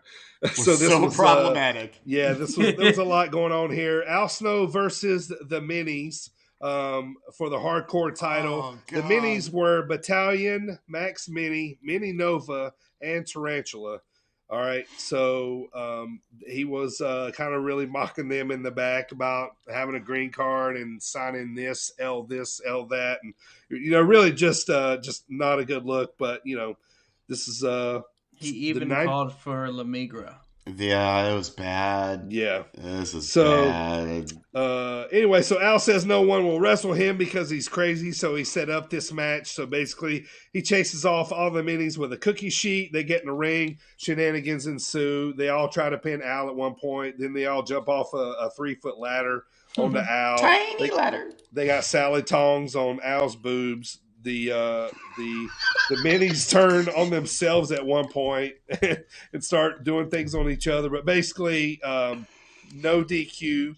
The match part, highly entertaining. All the verbal stuff needs to be blurred out. It was somehow it's the longest match of the night. Yes, by far the longest match of the night. All I said was, that Al Snow bit would not fly very well in 2022. No. And I said, because Michael Cole said, talk about Prince, or he said, speaking of Prince Albert. Oh, God. Because he was getting the tongs to the dick. Yeah. Right. And before Albert actually came out later. But what do you think? Do you think's this worse, or whenever JBL went to the border? This, because it's double. Because you have like the little people kind of being just treated like children. Because they kept making short jokes and Mexican jokes. Yeah. Right. Yeah. So I have that Al Snow was trying to talk like Roddy Piper and it was really bothering me. Like he was trying to speak with like the same cadence and kind of like unhinged, like "I'll fight you anywhere." That was a terrible Roddy Piper impression. God, I put after this I put the minis. Oh wait, Pacific Blue is coming up next. I got very excited about the little Pacific Blue on USA Network. Oh, that vintage USA Network logo too. Yeah. Pacific Blue. Like I'm gonna watch that for next week. AJ's movie of the week next week, Pacific Blue. All right, so the reason why we're watching this show, this happens next. The Rock comes out to cut a famous promo with one of his iconic open silky shirts like he used to wear. Looked like it had ducks on it. That's right. He cuts on Triple H. Then The Rock cuts a promo on Billy Gunn. Basically makes fun of him, praying to God. Rock says everyone knows you absolutely suck, including God. Calls him Bob instead of Billy. Crowd goes nuts over the whole thing. He said God told him to go find The Rock, and The Rock and the millions would call him a jabroni. And apparently, like I've read a lot on this promo that, they had big plans for Billy Gunn, but they thought that The Rock made him look so bad in this promo that he really couldn't come back from it because Vince knows that the audience wouldn't forget.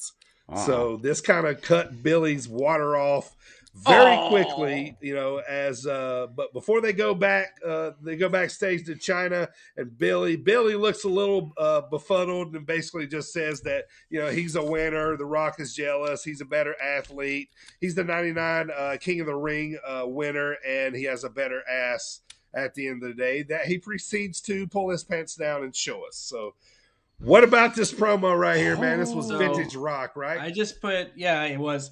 Like, couple things about that. I'll get to that. But notice how Billy Gunn won the 1999 King of the Ring. And they said, Mr. Ass, the winner of the 1999 King of the Ring. They didn't say King Ass or King Gun. No.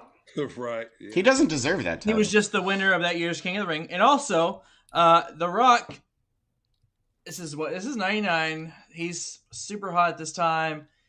He gets in every one of his catchphrases. Every single one. All of them. And then at the end of it, Michael, I've never, at this point in my life as a 32-year-old, still liking wrestling and dealing with Michael Cole for most of my life, I now just respect the man for being in my life for this long. But this is the kind of shit that gets on my nerves. He said, I don't know, God's voice sounded kind of like The Rock there. Fucking shut up, Michael Cole. I know, right? I have a note about Michael Cole too, actually, right now. It says, I put Michael Cole says electric and electrifying in the same sentence. He sucks. But he's not wrong. But no, that promo is obviously legendary. It's awesome. It's amazing. Yeah. Calls him Bob. And like I said, he uses every single one of his catchphrases. Yeah, jabroni, SmackDown, you smoke, The Rock is cooking. It was good too, man. It was good stuff. Also, the backstage with Billy Gunn, his hair looks like a 12-year-old girl that just got back from a family vacation from like Jamaica. Like he had like the little braids in it and stuff. Or I know, yeah. Or like vintage British Bulldog. Like what are you doing, you fucking tool? And then China says something. I don't know what she said. She said something. There was something going on which we couldn't find out by watching this. I didn't look into it about somebody. She did something to somebody's car or something like. Like spray paint. It wasn't our car. She said I wouldn't do that to my own car. Yeah. And then they said, well, then what happened? It wasn't my car. So yeah, I didn't get that at all. So next up, big pop from Primo. The Hardy Boys come out looking all 1999. Oh my God, they look like babies. The WWF tag team titles. They got Michael Hayes with them. They are wrestling Draws and Albert here for the WWF tag team titles. So Draws and Albert, after being hosed for a day on the Ho Train, they are back. But the match hardly starts when Val Venus and Godfather attack Draws and Albert, and then the Hardy Boys get into it. Hardy Boys retain, obviously, off of the easy, but yeah, this was a funny little. So this is for those of you who don't know your Team Extreme history, this is early into the Hardy Boys, their main run after they were jobbers. This is when they were paired up with Michael P.S. Hayes. He was their walking mentor with the cane for some reason. They all had matching shirts, even Michael. And this is before they were then the New Brood. Yeah. Oh yeah, I totally forgot about the New Brood. That's right. Would they? Was this the first title run? First time they had the titles? I believe so. Yeah, it was. Sounds about right. Yeah. All right, you guys got anything on this match, AJ? So I fucking Dross. I did like that. Like after they were hosed for a day, like Dross kind of just kept with it. He's like, "Well, my tights are binding. I feel so much more free in this skirt." I think this is. Oh, go ahead. Sorry. This is when I got pissed about Starburst hard candy, because this is when this is when the ad comes up, like the next pay-per-view, no control or whatever the fuck it's called, brought to you by Snickers Starburst hard candy. And I stopped and I went, who the fuck wants Starburst hard candy? The whole point of a Starburst is that it's like taffy and like delicious. Like, it was no a gimmick they were trying. Well, why? Who in the Starburst marketing department is going to be like, you know what, this Starburst is missing? Fucking something that'll break your molars. Like, they're not Jolly Ranchers. You're fucking Starburst. Stay in your lane, Starburst. I got so mad. I wrote like a page and a half on Starburst. I'm going to cut it off here. Did you send them a letter? Because they might send you one back telling you it was 99, kid. But they're like, get over it, you fucking adult. What is so this is my only other note here was, but sheesh, what a easy victory over Draws and Albert here, because they didn't really have to do anything. Draws enjoyed the being a hoe a little too much. Yeah, because he came out with the skirt and the top. Yep. And also he was wearing fishnets too. This was, they started wearing matching shirts, the Hardy Boys, but they weren't quite wearing the kicker pants yet. No, they were wearing regular baggy jeans. I believe they might have been Jinko jeans. They may have been. I hope they were. That would have made sense for that time. Yeah, and that team. I had Jinko jeans. Fucking right, next we had a quick video of Stone Cold throwing out the first pitch at the Mets Stadium, Shea Stadium, which is no longer there. And then we see GTV, an old kind of what would you say that was? Like a camera used to catch people doing stuff all the time. Candid camera. Camera. You're on candid camera. It catches Test and Steph kissing. So basically Test is feuding with the Main Street Posse because of it. So next up, Test comes out. He is going against Mr. Ass with China. China looks great here, but eventually the Main Street Posse show up because every single day somebody has to pay. And today it's Test, is what Shane says. So they attack Test. The Rock comes out, attacks Billy Gunn. Kid Shamrock shows up to fuck up everybody, and yeah, he does. Yeah, and chases everybody off here. So this was pretty wild here. Further in the storyline, Tess and Stephanie had just kind of got going there. So what do you guys got for this before we get to the main event? I put, hey, look, Stone Cold was at my stadium, and then I forgot all about GTV. And then I put not since, because they said this. Apparently, Test and Stephanie McMahon, not since Romeo and Juliet has a relationship been more frowned upon. Yep, more frowned upon than Romeo and Juliet. Yep. Shut up, Michael Cole. Yeah. That's all I have. That's all I have for right then. I put. This is another non-match, obviously. First of all, Stone Cold throws like a girl. Did you see how he was like? It's like that ruins my perception of. Like, you expect muscles. You expect Stone Cold to be able to throw like 100-mile-an-hour like heater or something, but not so much. He has a very. That's probably how he figured out the glass break. He couldn't throw a baseball. Couldn't throw a baseball effectively. He was like, "Oh, that sounds cool. I'll use that for my entrance." Also, I kind of understand why Test never really went anywhere, because he was a big guy. He had the right look, but he was just kind of he's a little bland. Like he was a little like run of the mill big guy with attitude. But I don't dislike Test. He was more of a bodyguard type. Yeah. I kind of like it. All right, let's get to the main event here. We got the Big Red Machine, Kane versus Bradshaw. He is in the ministry with Undertaker. They are in a no holds barred match with self-appointed timekeeper Hardcore Holly, who Bradshaw comes out and sticks his finger in his face right off the bat. So these guys went at it for about 5 minutes. Bradshaw always stiff as usual. Kane was kind of young and slender here. He looked great. Yeah, he did. He looked scary.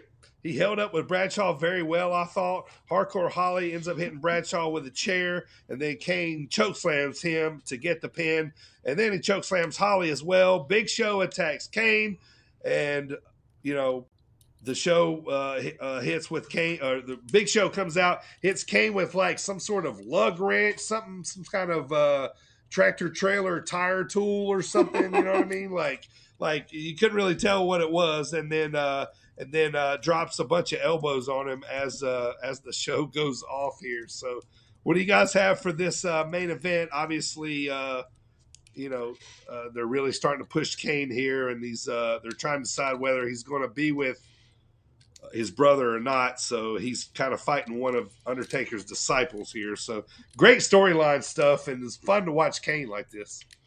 So I have a few things about this match. I'll get to Bradshaw in a second, but Hardcore Holly, which I've never liked, just sitting there. Like, he was just sitting there like a douche. Yeah, that kind of made me laugh. And then JBL, or Bradshaw at this point, like, he walks by him and just goes, and just gives him like a boot, which is great. For no reason, he's just like, and gave him a boot. There was another Michael Cole Dynamite one-liner here where he goes, Hardcore Holly just laid out Bradshaw, who was in the ring standing up. So not laid him out at all, Michael Cole. So we talked earlier about gimmicks just being cut off and restarted as something else. Bradshaw is like the best example of this because he was like Acolyte Bradshaw, and then all of a sudden he's like JBL, who is an amazing heel character. But there was no like transition. Like, he didn't have to like be separated from, the Ministry of Darkness or anything, or like the APA. There was no storyline. It was just, here, he's JBL now. Yeah. Also, what's the difference between a no holds barred match and a no DQ match? Are they the same thing? You can do chokes. Right. Can't you do that in no DQ? You chokes match? outside. I don't fucking know. They're the same damn thing, dude. Yeah. I don't know why they do that. Same thing with an unsanctioned match or whatever. Yeah. It just doesn't count. But all I have on this was, I don't really have anything specifically on the main event. It was pretty straightforward. But I did put Circuit City, and then right, and then I just put at the end there. But I think the longest match of the night was Al Snow's match. It was. It was by like 2 minutes. Because most of the matches should have been cut all together. Most of the matches were either like interfered with immediately or went like 2 seconds. Yeah. All right. So next week is our final Sunday Night Heat of the month.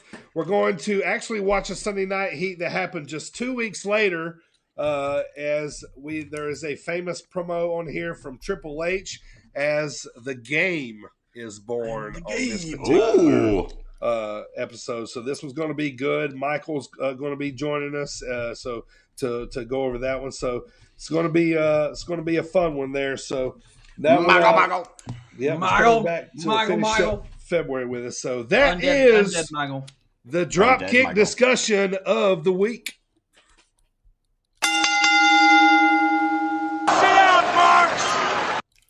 All right, it's time to talk to Mr. Havens. We had a lovely conversation with this man. I could talk to him for so long. His wrestling knowledge is very in-depth. He, he's a really cool guy to talk to. He's been on the wrestling scene for, quite a long time as, it was that hour went by very long talking to Mr. Havens here. So, all right. So we talked to Mr. Havens here about this card. Very, very fast. It went very fast. Yeah, it did. We'll go very fast. Not very long. You said it went very long. It went very long. That was the longest hour of our fucking lives. No, it was great. Good My job. bad. Yep. It was awesome, man. I really could have talked to him so much longer than that. But here it is, our interview with Zawa wrestler Mr. Havens. All right, today's guest is a very, very popular wrestler in the Midwest. He has been on the wrestling scene for quite a few years now, and we got him on the pod finally. He wrestles for Zawa Live currently, and he is with partners with others in his own promotion, which we'll talk to here pretty soon about. If you've seen him wrestle, then you've seen this man dance for sure. Welcome to the show for the very first time, styling and argyling, everyone's favorite, Mr. Havens. Welcome, sir. You guys hit it right on the head. Everyone's favorite. My God, I was blushed when I hear that. Everyone's favorite. I don't even know where that started, to be totally honest, but I'm happy to be here, guys. The fans, I'm sure they were just like, yeah, he's everyone's favorite. And then that just kind of stuck. And it didn't start that way. Man, I was hated when I was Mr. Havens starting out. Oh, I don't even see how that's possible. So Havens was a heel in the beginning, is what you're telling me? Oh my God, I was a heel. Let's see. I don't want to get too much. I'll let you guys run the show, but 2008 I started, and I don't think I was a face until like 2018. Oh wow! Like it was crazy. A solid decade of being the best of Mr. Havens. Opposite Ricky Steamboat over here. Oh yeah. I just don't see how you could ever be a heel, man. After kind of watching your gimmick right now, which we'll get into. Right off the bat, man, Mr. Havens, you are a man of many hats. You're a wrestler. I hear you're a teacher. You're a bartender. I'm excited because I'm a 19-year veteran of slinging drinks myself, so I'm excited to talk to you about that. But how would Mr. Havens introduce himself? Mr. Havens, let me introduce myself. So I am, first and foremost, a dad. I've got two beautiful kids, 9-year-old daughter and a 5-year-old son. I am a teacher, probably second, as much as I love professional wrestling. Teaching pays the bills right now. So I am a teacher second. I teach 7th and 8th grade literature up here in Northwest Illinois. Love my middle school kids. They're the best. And then, of course, professional wrestler, going on my 14th year now. Wow. Doesn't even seem possible, which puts me at officially way too fucking old. And then, beyond that, I just got into it last year, so I'm only a 1 year to your 19 years. Okay. 1 year bartender, and I wouldn't even call it a bartender. I won't give myself the credit. I'm a beer tender. Beer tender. You do work at a brewery. Well, and you shovel snow, apparently. And I'm a great snow shoveler. Shoveler. Right. But yeah, no, so I just getting into that. I'm actually learning some of the brew process. I want to get into making the beer. So, man, I wear a lot of hats, and I love every single one of them. I couldn't pick one more than the other, except for Dad, of course, right? Right. Oh, sure. Right. Well, give us the rip, man. Where'd you start, man? Where'd it come from? Who'd you see on TV? And where'd you go to finally start taking a bump? All right. Well, you guys are going to learn really quick. I'm a talker, so tell me to shut up if I talk too much. We will. So we won't. We just want to listen. Growing up, I watched it ever since I can remember. I don't even have a first memory. My first memory is like Hogan getting squashed by Bundy, which happened before I was born. So that doesn't even make any sense. Sure. So watched it all growing up. I never went through the phase where I dropped out. Like I was hooked from day one. And I was that total fat guy nerd throughout elementary school, middle school, where I just kept on it. Sure. And then wanted to get into it right out of high school, but God bless my grandpa. He's like, Cole, you got to go to college. So, bless his heart, because that's how I pay my bills. I did go to college for teaching, of course. And then the end of my college career in 2008 is when a guy by the name of Bobby the Business Houston. Bobby the Business. The business. Bobby, you guys familiar with Bobby? No. So Bobby hung up the boots in like 2016, 2017. Okay. But he grew up in Illinois, Dixon area, moved out to North Carolina and trained under George South. Okay. I'm very familiar with George South. Right? I watched that man wrestle so much, and he's still going. It's great. It's great. I wish you could hang out with Bobby and hear the George South stories. Oh man, I'm intrigued already, dude. But Bobby was moving back, and I actually got hooked in by Stumpy because Stumpy actually grew up in the same area Bucky and I, and Pregal did. Right. So Stumpy's like, hey man, you want to get trained? Come on down to, Dixon area. Bobby's got a ring, a high spots ring. He had it shipped from North Carolina. Yes. And he's putting it up, man. And come on down. So Bucky and I, Memorial Day of 2008, started training together. Worked the whole summer, training twice a week, 3 times a week. We can drive down and train until October. And then October 4th of 2008, had my first match against Cameron Jacobs, who Jacobs. Yeah, he's out of the business. I'll leave it at that. Okay. But October 4th, he's a good guy. October 4th, 2008, and going strong. Man, how'd your first match go? Well, that's a fun one. In the back of Don's Pub in Donahue, Iowa. I want to say Tyler Black was on the card too. Sweet. That's fucking awesome. Yeah. Sweet. And we started out the card. I was the first match out in front of a whopping 3 people. Oh wow, dope! Oh, it's the best. Big heater to start the card off, huh? Oh, that's how I learned how to work, right in front of 3 people. Yeah. So that match, of course, sucked. But I bet those 3 people loved it though. God, I stopped because that's when I was Coach Havens. I started out as Coach Havens. Yep. Okay. And I was about 100 pounds lighter, slim trim, buff cut, ripped, chiseled, and jacked, you name it. Right. And it was interesting, but man, even just 3 people there. And let me tell you, I think we pulled in the crowd because by the end of the match, there was 4. What? Yeah. God. Did the cook wander out from the kitchen? And was okay, were you there? Do you know this? Because you're right. No. It was actually the other 3 people. He walked out to watch. Yeah, right. No, Tyler Black came out to tell me my match sucked. I was hooked, and that was just live pro wrestling. Bobby didn't even have a name for the company at that point. And we did that for years, which eventually kind of melded into Funky Monkey. Right. Yeah. Right. And Funky Monkey ended up becoming what we know now as Zawa, correct? Correct. So Funky Monkey closed its doors in 2017. Mm-hmm. Bobby ran that whole business, kind of took Zichi under his wing. Okay. At the end, towards the last 3-4 years of that. And when Bobby decided to hang it up, Zichi stepped in, and thank God he did, because he started in 2018 promoting his own shows 4 years ago, and we're hitting almost 80 or 90 shows we've done since then in this area. So that's fantastic. Yeah. Oh, he's rocking. He's taken Zawa from nothing to something now, and it's awesome. Oh, I love it, man. I love it. And they just I just seen the announcement they're going to Mania again. We and Mr. Havens is going down there. Yeah. Yeah, dope. Yep, we're going down April 1st. We're going to be in Dallas, doing Guava Mania 2. Right. Oh yeah, Guava Mania 2. Yep. Bucky will be there. Hartenbauer, myself, Country Air is going to be down there. Nice.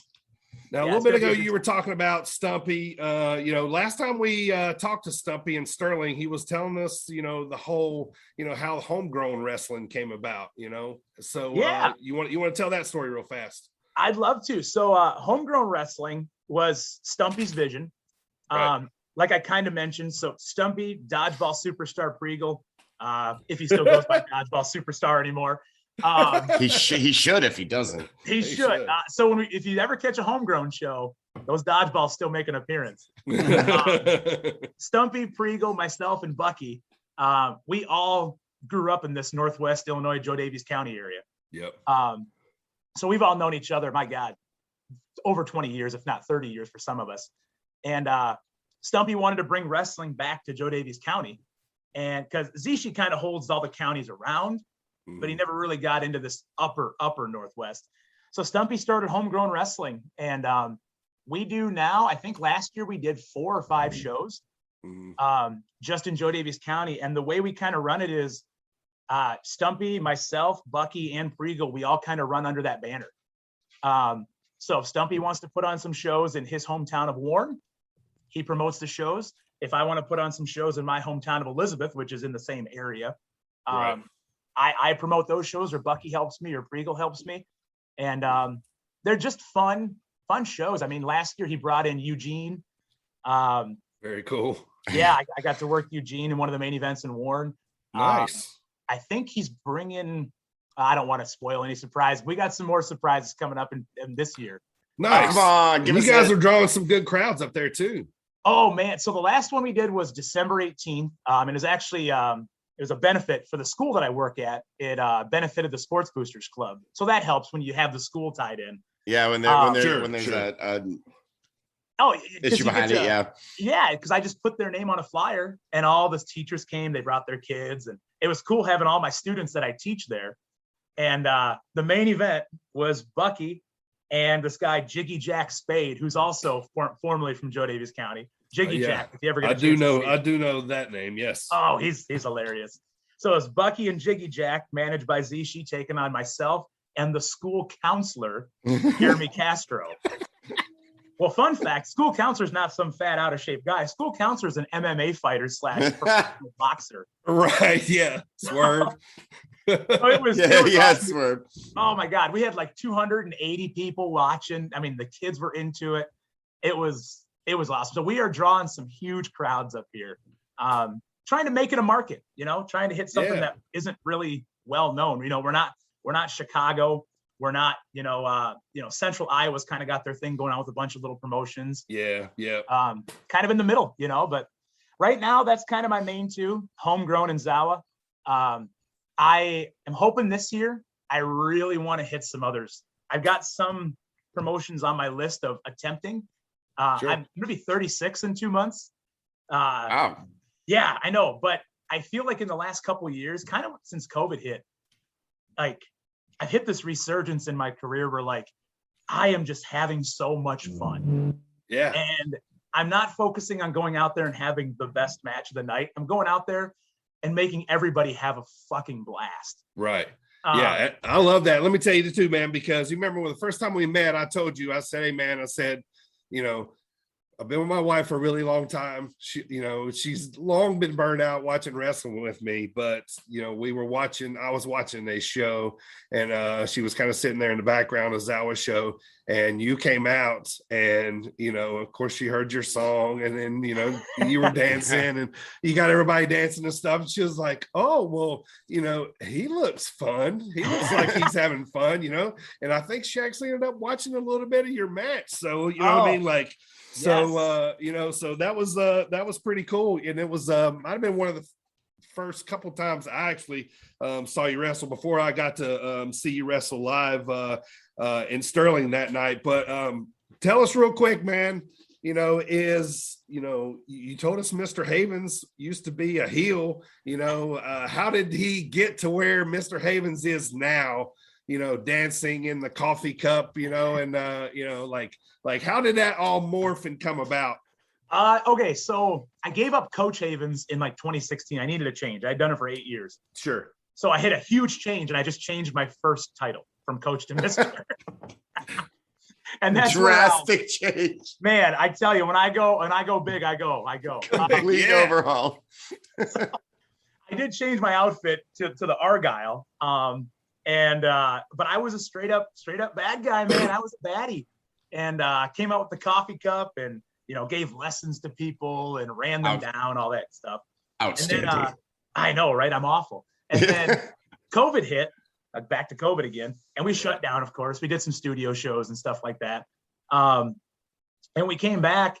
I kind of just wanted to change, and worked my longtime rival Bucky Collins in the Zawa, I think it was called Reset Button. It was our first show back where we crowned a new champ. And we killed each other. I mean, we had like that Lesnar match where it was just gigantic big moves, and it was awesome. Legit, he almost broke my back in that match because he power bombed me from the top. Oh no! It was brutal and it was fantastic. You guys were fired up, weren't you? Whoa, we were so fired up just to be in front of a crowd after being shut down, you know? Oh, no doubt. And I think I almost broke his neck too. I think I dropped him on his head. Anyways, so match ends and I gave him the handshake and hug, and we kind of went from there. And I just kind of had a change in my attitude and not my appearance at all, but just my demeanor and everything. And God, it caught on. It was like the people they were waiting to cheer me. So I don't know if you guys ever heard of the turkey butt thing. Go on. Okay, they don't chant it at me anymore, which I miss it in a way. But I knew it was a thing, but I don't know the story. Like I've seen it in Twitter, maybe, I think, or something. Right, yeah. Where it started, honestly, is one guy freaking said it in a crowd one time, and I just bid on it, you know? And then the next time it was like 5 people said it, and then the next time it was 20, and you know how that goes. Sure. And it just caught on, and they started bringing signs. And then, like, one time we had a Funky Monkey Halloween costume battle royal, and I got a full-size adult turkey outfit. I came out as a turkey. Like, I laid into it, you know, and yeah, go all in, man. I'll share that picture to you guys' Twitter here after. Please do. I still have that today, but so I would get chants of turkey butt all the time. So even though I was a heel and they hated me, they couldn't wait to see me because they got to chant turkey butt every time. Mm-hmm. And so when I finally did turn, and I was a face now, the fans just like, they flocked to me, and I couldn't have been happier because now I get to do, everyone's favorite, and I get to come out dancing to Shivers by Ed Sheeran. Like, come on. That was, I was going to see if the people out there don't know what song you come out to. Did you flip to that one when you, kind of did your face turn, so to speak? Is that the song you went to? No. So what was in between? I've always had the That's So Havens. Yeah, I think that's actually Bobby the Business Houston singing that song. That's awesome. But I've always had that. And actually, you guys came, I think, to that December show, right? We did. That was the first. Yep. So the show before that was our Blackout Wednesday Thanksgiving Eve show. Mm-hmm. That was the first time I came out to Shivers. Oh, wow. And the show in Polo? Yeah, the show in Polo. Yeah, I remember that because Zeke beat up the turkey that night. I remember that. Exactly. He beat up the Lucha turkey. The Lucha turkey, yes. So the Lucha turkey. On the way to the show that night, Bucky and I were driving down, and I was like, man, I love this song. I'm going to come out to it tonight because it's a Blackout Wednesday show, Yeah. And I came out to it, and people kind of liked it, kind of didn't react. I was like, whatever. Well, in the December show, I come out, and here's a little behind the scenes. I came out to that song, That's So Havens. And all of a sudden, Zeke's doing the music over there, and he hits Shivers. And I had no idea he was going to hit Shivers. And I just reacted. Me and AJ were there witnessing this, not knowing really what was going on. But. So you guys witnessed me just reacting on the fly to the promoter hitting my song. Oh, I got dogs barking in the back. That's okay. Guys. It was over like you've been doing it for 10 years. Like that night, Yeah, it was amazing. It really was. It was lightning in a bottle, dude. Idea that it was going to get over. Right. That. Like, it was awesome. It did immediately to like Dirty said, like I thought for sure that was just like the thing that happens. It was amazing. It was, and now it's become a thing. Like as it should. Oh, well, I appreciate it. I can't wait to get down to Dallas and see how it goes in Dallas, They'll love it. They'll love it down in Dallas. I got something for you here before we kick you to Primo here. You've been wrestling for a while, man. Give me the most unusual place you've wrestled. You said you've wrestled in front of 3 people. I don't necessarily mean that. What's the worst dump you've ever took a bump in? Ooh, okay. Everybody's got them when they start out, especially, right? Oh, well, and that's why I'm going to go back. Take a booking anywhere. I'm going to go back to 2009. Okay. And again, I'm going to tell you who was on this show, and you're going to be like, Jesus. So we got, I don't know if you guys are familiar with Keith Walker. He's an old AAW name. But Shane Hollister. Yeah, of course. Trick Davis, another old AAW name. I do. Yep. Tyler Black was on this one. I think maybe Merrick Brave on this one. A lot of these like Iowa guys, because the promotion was WPPF, which does not run anymore, and thank the gods for that. They ran dumps in the Quad Cities area. But I will say, to give them credit, it's where guys like me and Priegel and Bucky and a whole bunch of other guys that are big now. Sure. I don't say big, not too, I'm not big at all, but that's where we got our start. And we ran these little dump shows and got to do whatever we wanted. So even though they're strange, they all have their place.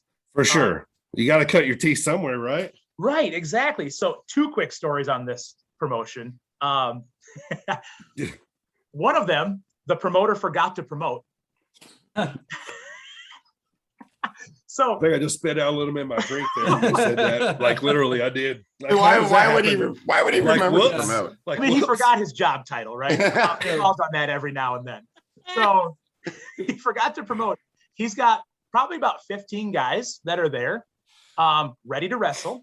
We're about an hour before bell time. The ring is set up because he always had his little ring crew guys. Sure. The ring is set up. There's one old man drinking at this bar. No fans. We asked the guy, the promoter, we say, hey, where's the fans? You know, these shows never drew well anyways. We're talking like 30 to 40 people is a big house, you know. Sure. We're like, where's the fans at? Well, about 30 minutes goes by, still no fans. And then he comes back to us and goes, hey, brother. Hey, brother. I forgot to hang up the posters, brother. And I forgot to tell the bar owner. Oh, God. Wait, he forgot to tell the bar owner. Yes. Oh. No, guys. Like, really? Come on. Oh, man. What are you doing?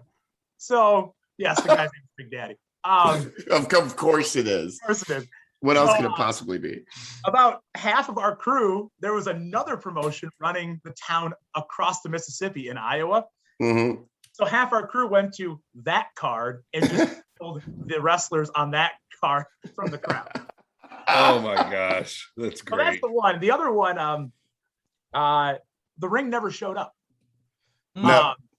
So there is a match out there. It's on YouTube. It's like 30 minutes long. This was held up here in Joe Daviess County, and this goes back to Big Daddy show too. Even though I think Stumpy ran this show. It wasn't homegrown. We're talking 2009, a long time ago. But it's supposed to be in the back of a bar. All these little small shows, in the back of a bar. And the ring never shows up. So he calls Big Daddy. He says, hey, man, where are you at with the ring? Hey, brother. Hey, brother. Hey, brother, my dad had a heart attack. I'm in the hospital. What the fuck? This was like the 5th heart attack his dad has had in the year. Oh my God. We're starting to believe maybe he's telling us, an untruth. Maybe I mean, a slight fib. Yes. So we went to it's in a wrestling town, like high school wrestling town. So we went to a guy that Stumpy knew in his basement. We ripped up these old ass wrestling mats. They had like gross ass gunk under them. They had been on this basement floor for so long. Put them in the back of a trailer, laid them flat in the backyard of this bar. And we put on like a 6-match card in the back of this bar. No shit, probably 250 people standing around. And they fucking loved it. Loved it. Oh, love it. There's Nice. a match out there. The late Marcus Crane against Bucky Collins is on this card. Fantastic match. And then there's a bags and golf match between myself and Matt the Money Cage. Bags Oh, and wow. golf. Oh, that's great. We played bags and we played golf for the first 15 minutes of this 25-minute match. And it's amazing. When he was doing DVDs back when he was actively wrestling, he put this on his best of DVD because he fucking loves it. Oh and it's my amazing. gosh. Yeah. That is fantastic. Well, there's All right, some shows for you. Yeah. Oh, that's great, man. All right, Mr. Havens, Primo's he's got some out of the ring questions for you here, man. Then we're going to talk about this Zawa Live card in Prophetstown coming up this Saturday at the Recreation Center there in Prophetstown. Primo, what you got for him here? Well, yeah, real quick. I do have one wrestling related first. As a lifelong wrestling fan myself, if I found out that my 8th grade teacher was a pro wrestler, I would have gone batshit crazy. Right? So, This is what I was thinking too. Are you over with any of your students, and do any of your students or faculty ever come see you do your thing? So am I over with them? I like to think so. Yes. I'm probably the one teacher, one of a few that has absolutely no classroom management problems, because they love me. They love hearing my stories, and I tell them some stories when they're school appropriate. Sure. Sure. But no, they love me. They have come to my show. The show I was telling you about, December 18th that we ran with me and the social worker or school counselor. There was probably 40 of my students in attendance that night. So fun. It was awesome. Every time we have like a Thursday or Friday, I'm like, so Mr. Havens, you got any shows this weekend? And then I'll tell them, and then I'll always put in my little promo at the end, like, yep, at the Sterling Moose Lodge, guys, come at 6 p.m. Hours open at 5. Yeah. Front row, only $15. Yes, General admission, yeah. Very rarely do I get them on those hooks, but sometimes. Right. That's awesome. Awesome. All right. So if someone were to write a biography about you, what would the title be? Oh, I love these questions. Let's go. Cole Havens, what weird shit will come next? I love that. I would buy that book. Yeah. Sounds interesting. Yeah. Speaking of weird shit, when you're alone, like driving place to place or whatever, when you're all alone, okay, who is Cole Havens? Like, what do you like behind the wheel by yourself in your own thoughts? Oh man, you're getting deep now, Primo. I mean, you got kids, so behind the wheel by yourself will happen a lot, probably. It doesn't. No. Who is Cole? Oh shit. Okay. I'm gonna get real deep here. So I'm a super big positive thinker. I don't like negativity in life. I reject negativity. So I am always thinking of how to put positive spins on things. Even in, the weird times that we're in now, and, Sure. Hopefully they're getting better. And even if stuff happens in personal life, whatever, I always try to find that silver lining, that positive part of it. And I would say that's me, always looking to have a good time, not in like a weird way. Gotcha. Sometimes in a weird way. Not in like a weird way. Not like a weird way, but let's get weird sometimes. That's right. Sometimes I get a little weird, guys.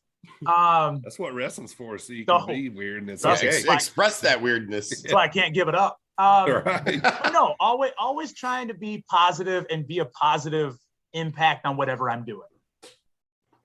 That's great. Yeah, I'm a lot of the same way. I try to always see that silver lining. Absolutely. I'm not. I need to learn from you guys.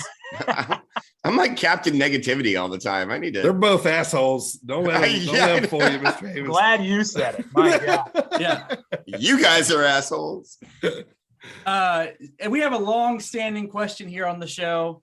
We have to know. Yeah, it's one of Dirty's favorite. Let's get on the right side here. Come on. There we go.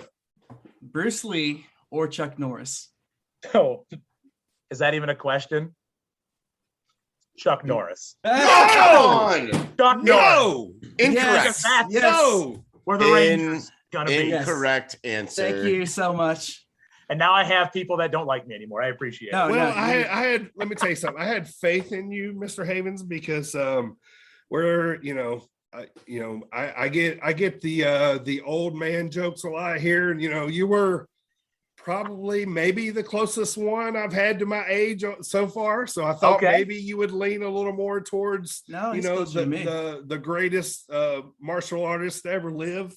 But no, you know what? Okay. Change my opinion. Let's talk off air. Come on.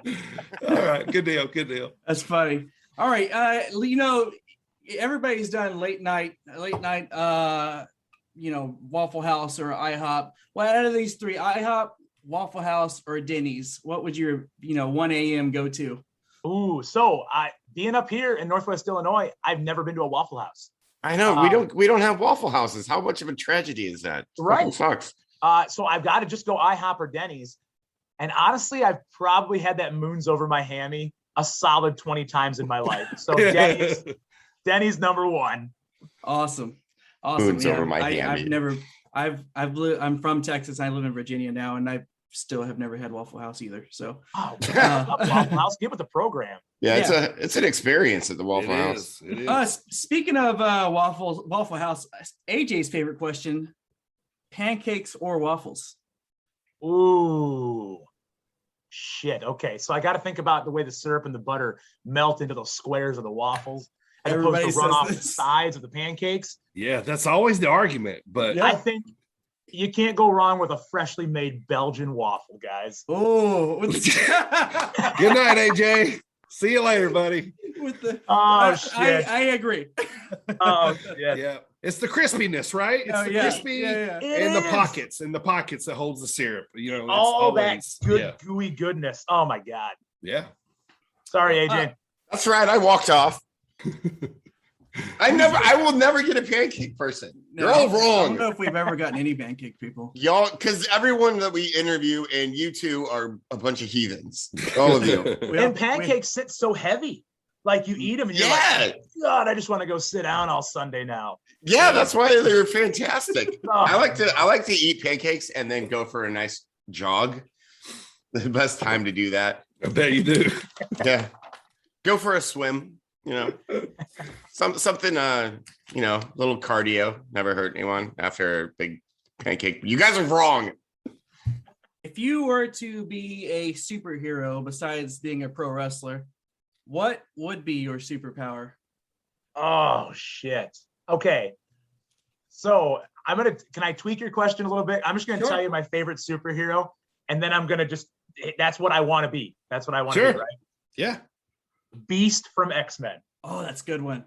Yeah. Because he is the nerdy, super strong guy. And he is. Like that's who I want to be in life. That's awesome.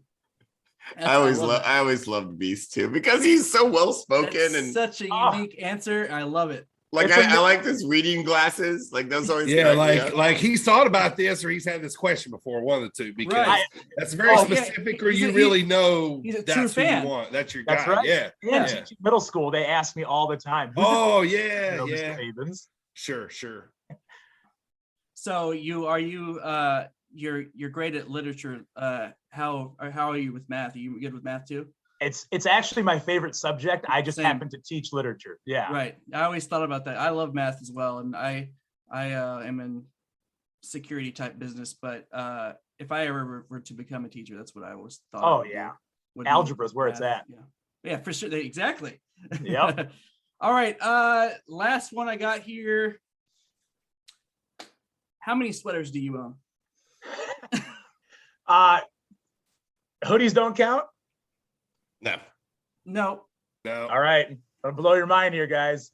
My Argyle one. That's it. Just the one? Just one Argyle one? That's good. No. I love that answer better than 20 sweaters. I do too for some reason. Oh, Mr. Havens, I had this idea of you on match day opening up this big closet of like 50 Argyle sweaters, and you kind of look, and each one of them have like old remnants of old matches on them. You're like, you know, and then you pull one out, and like you just ruined that for me. I've got to get same.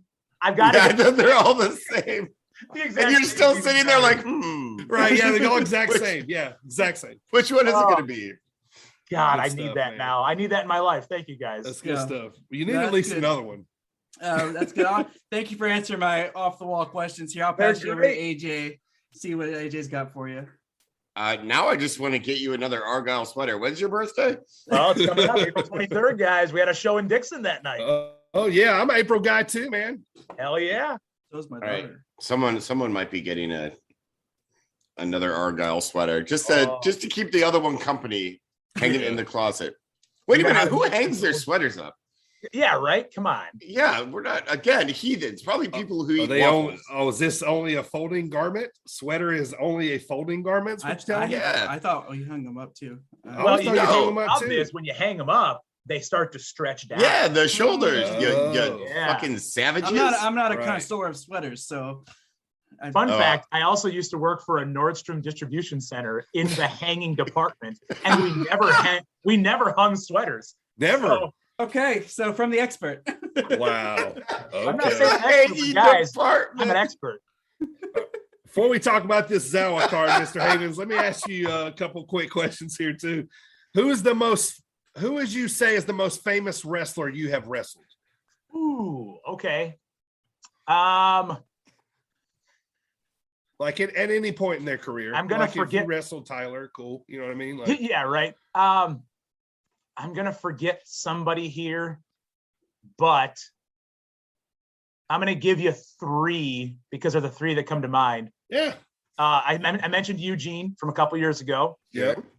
I was in then a giant tag match at one point with Rosie from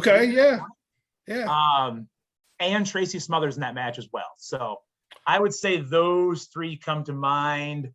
I also worked Ali once in a multi-man match. Yeah, there's a few, but those are the ones that come to mind. Do you have any stints? Do you ever get to wrestle like ROH, Evolve? Did you touch any of those higher companies at all? So I did do a summer of IWA Mid-South back in like 2009 or 10. Sure. The problem was that I started a family then. It'll get you. Not that it was a problem. It's just it completely changed where I wanted to take my wrestling career. Sure. I at one point up until then, I wanted to be that indie travel guy, and I didn't care. I wanted to be on the road every weekend, and I wanted to try to make it. But then once I had my kids, I was like, I don't want to leave them every single freaking weekend. Yeah. And some people do, and that's awesome if you can do that. I wasn't in a position to do that. So it kind of changed my career path. What's your coolest wrestling autograph? Oh shit, that's a good question. You mean Lightning Thunder Action Jackson doesn't count? I mean, just by the name alone, I mean, cool ass name. That is a cool ass name and a lot to say too. Dude, back when I was collecting them, probably I got a Ricky Steamboat, I think. That's fantastic. Yeah. He did some ROH show back in the day in like 04, 05. Yeah. Yep, definitely the Dragon. My last question before we get to this Zawa card, man. If you could be a personal assistant to anybody in the world, who would it be? Ooh. Oh God. Like whose errands do you want to run? Yeah, like who who would you want to hang out with? Who would you want to be an errand boy for? Anybody in the world. Yeah. Let's go with I'm going to stick to wrestling just because that's house, Sure. I'm going to still go Hulk Hogan. Okay. Why? Explain yourself. Okay. Because he's closer to my age, AJ. Yeah, old fogies. We remember old Hulk. Look at Jimmy Hart. I want to be Jimmy Hart. Yeah, he had a pretty good time. Yeah. Come on. The man still looks like he did in 1982. So he really does. That's now that I think about it. Right with his personal assistants. Yeah. So all right, Mr. Havens. Or I turn into Brian Knobs. I don't know. All right, Mr. Havens. Let's talk about this card this weekend. It's Zawa Live presents Time this Saturday night, February the 19th at the Prophetstown, Illinois Recreation Center. Doors are 5:30. Show is at 6 o'clock. Front row is $15. General admission is $10. You can get a general admission 4-pack for $30. And, it's going to be a fantastic show. Mr. Havens, I want to let everybody know, is not on this card. We previously talked about it, but he was nice enough to come talk about this card with us here. And because you are basically on the Sterling roster, correct? Right now, they split the brands up. Yep. And we have a Sterling crew and a Prophetstown crew, and I am on the Sterling crew. But this card, I was looking at it before we started. this is a stacked card. It is. Let's go over here real quick. All right. So one I got right here right off the bat is Connor Hopkins from Them Damn Coyotes versus a returning Matt Cage, who new fireweight champion Bucky Collins called in to kind of take out Connor here. We got some beef going on in this rivalry here with what's going on here to start off with Connor and Bucky. We do. So Bucky and Hopkins used to be together as a duo. He was kind of Connor's lackey as Chip, Connor Hopkins' intellectual property. Gotcha. And when Hopkins lost the belt to Hartenbauer, though, former guest here, yep. Hopkins kind of got turned on by Bucky. And now that Hopkins is back, Bucky is trying to take him out. And he's got some hired assassins. The last show we did in Sterling, he brought in Connolly from down in Central Illinois. Yep. Mad Dog Connolly. Yeah. And now he's going to who he knows, because if you guys aren't familiar with Funky Monkey, Bucky and Cage had one of the best feuds of Funky Monkey history back in like 2016. They murdered each other. And so Bucky going to Cage and bringing him back in is pretty awesome. And if I can do anything, I might try to get down to Prophetstown and actually just to watch this match, because I love Matt Cage. All right. Next up, we got the veteran Rough Crossing versus a debuting Oliver Kane. Now, I don't know anything about Oliver Kane, but he's going up against Rough Crossing, so he might be in for a long night here. I think so. Rough Daddy always brings it. Daddy. Rough Daddy. And Oliver Kane, actually, if I'm thinking the same guy, Oliver Kane's been around longer than I have. He is a Central Illinois guy as well. And this is his first time coming into Zawa. So I'm kind of excited to see how that goes, because Rough, like I said, he plays rough in the ring. Hey, puns. Oliver Kane's a little bit of a feisty guy, but Rough's going to overpower him and be a lot bigger than him in the ring. So It should be a fun match. Hartenbauer's talked about wrestling Rough Crossing. He's like, bring your working boots that night, right? Oh man, I've worked Rough a few times, and I never leave a match with Rough with fewer than like 5 handprints on my chest and back. All right, next up we got Christian Rose from Them Damn Coyotes as well versus Mario Crivello. How about this matchup here? Christian Rose, what do they call him? The Evil Daddy or Daddy, something like that? Evil Rose Daddy. Button on the nose, something. I don't know. Another veteran. We've seen him in Anarchy as well. Wrestle quite a good bit, and I'm kind of looking forward to seeing this one too here. Yeah, Rose been around forever. Former big Dreamwave guy, and the Marman Mario Crivello. He is a Milwaukee through and through. And when he comes down, he always gets those big matches because he's great. I've never seen Rose and Mario together one-on-one, so I'm kind of excited for this too. They're going to match up pretty well in terms of size in the ring. All right, next up, we were talking about Bucky Collins. He's putting the Fireweight Championship on the line versus Damian DeShane. This is going to be fun here. Damian, if you hadn't seen Damian wrestle yet, this kid is he's up and coming, man. He's one to watch here. He's got about a year and a half in now in the business, and he does not show it. Right. He looks like he's been going for 5 years, and he's worked all over the state and all over the Midwest. He's got some pretty good kicks, but Bucky has been going, like me, 14 years. Yep. He's worked everybody in the Midwest, and that's why he's got the belt. That's why he's probably going to keep the belt. But Damian DeShane is going to bring it. All right, so maybe you can fill me in on this one. We know Hatter and Stumpy are going against the Killer Bees. Now, tell us about the Killer Bees here real quick. Killer Bees? I'll tell you what, guys. Not Blair and Brunzell. Oh. I kind of wish it was Blair and Brunzell. Kind of. If it's the Killer Bees, so I had a match against the Killer Bees in Sterling last Saturday, and it was myself and my stepbrother, Anakin Murphy, and we took on Moondog Bernard and the Killer Bees in a handicap match. Guys, the Killer Bees sucked. Fuck those Killer Bees. Fuck those Killer Bees right in their fingers. We we kind of manhandled them with no problem. So I don't think they stand much of a chance against Hatter and Stumpy. But it's always fun to watch Stumpy in the ring because he's just so big, but he's just so agile. Like, no joke, Stumpy he does not get the credit he deserves for how quick he is in that ring for being over 400 pounds.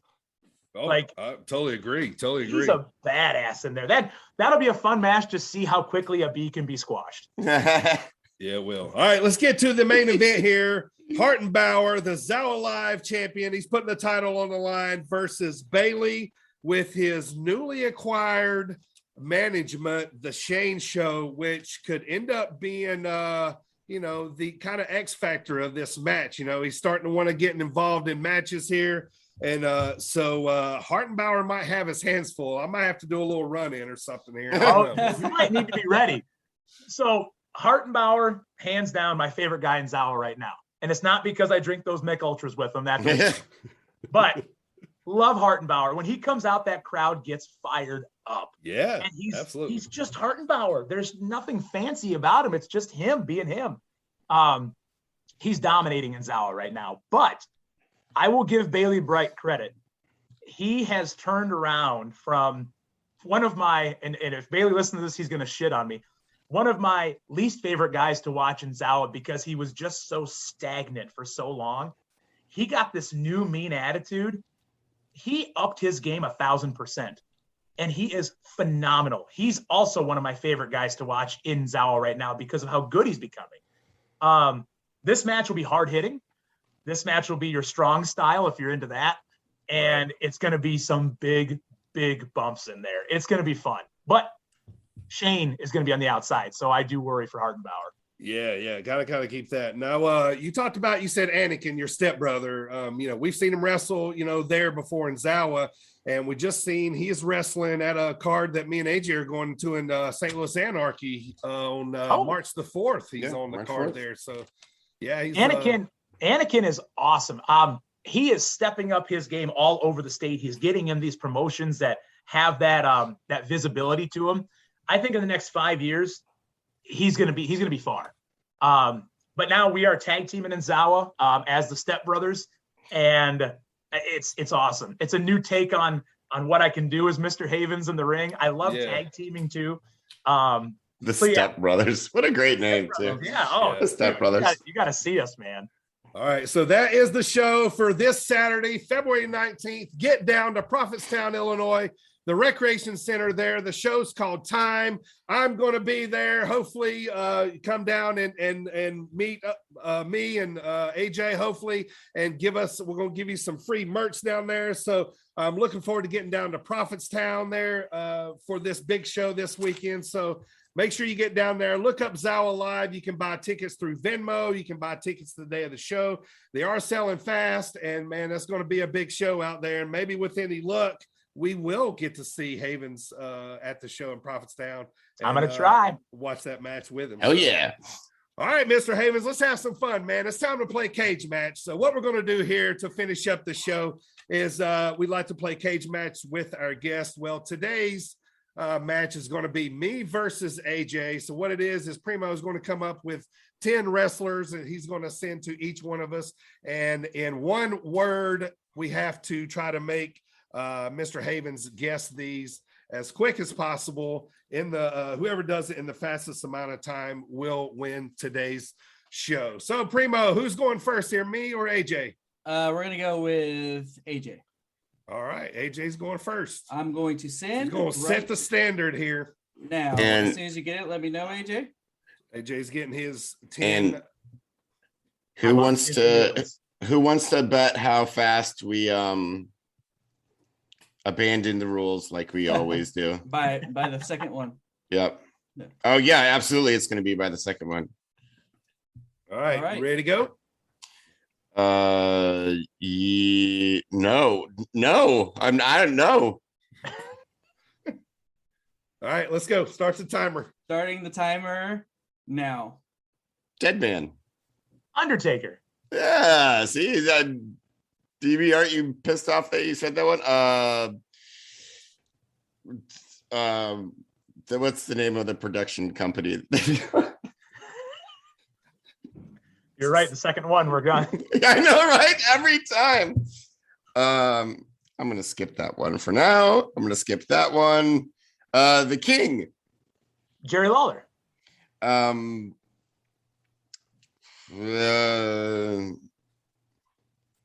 Dude, just spit out words. It's not that hard.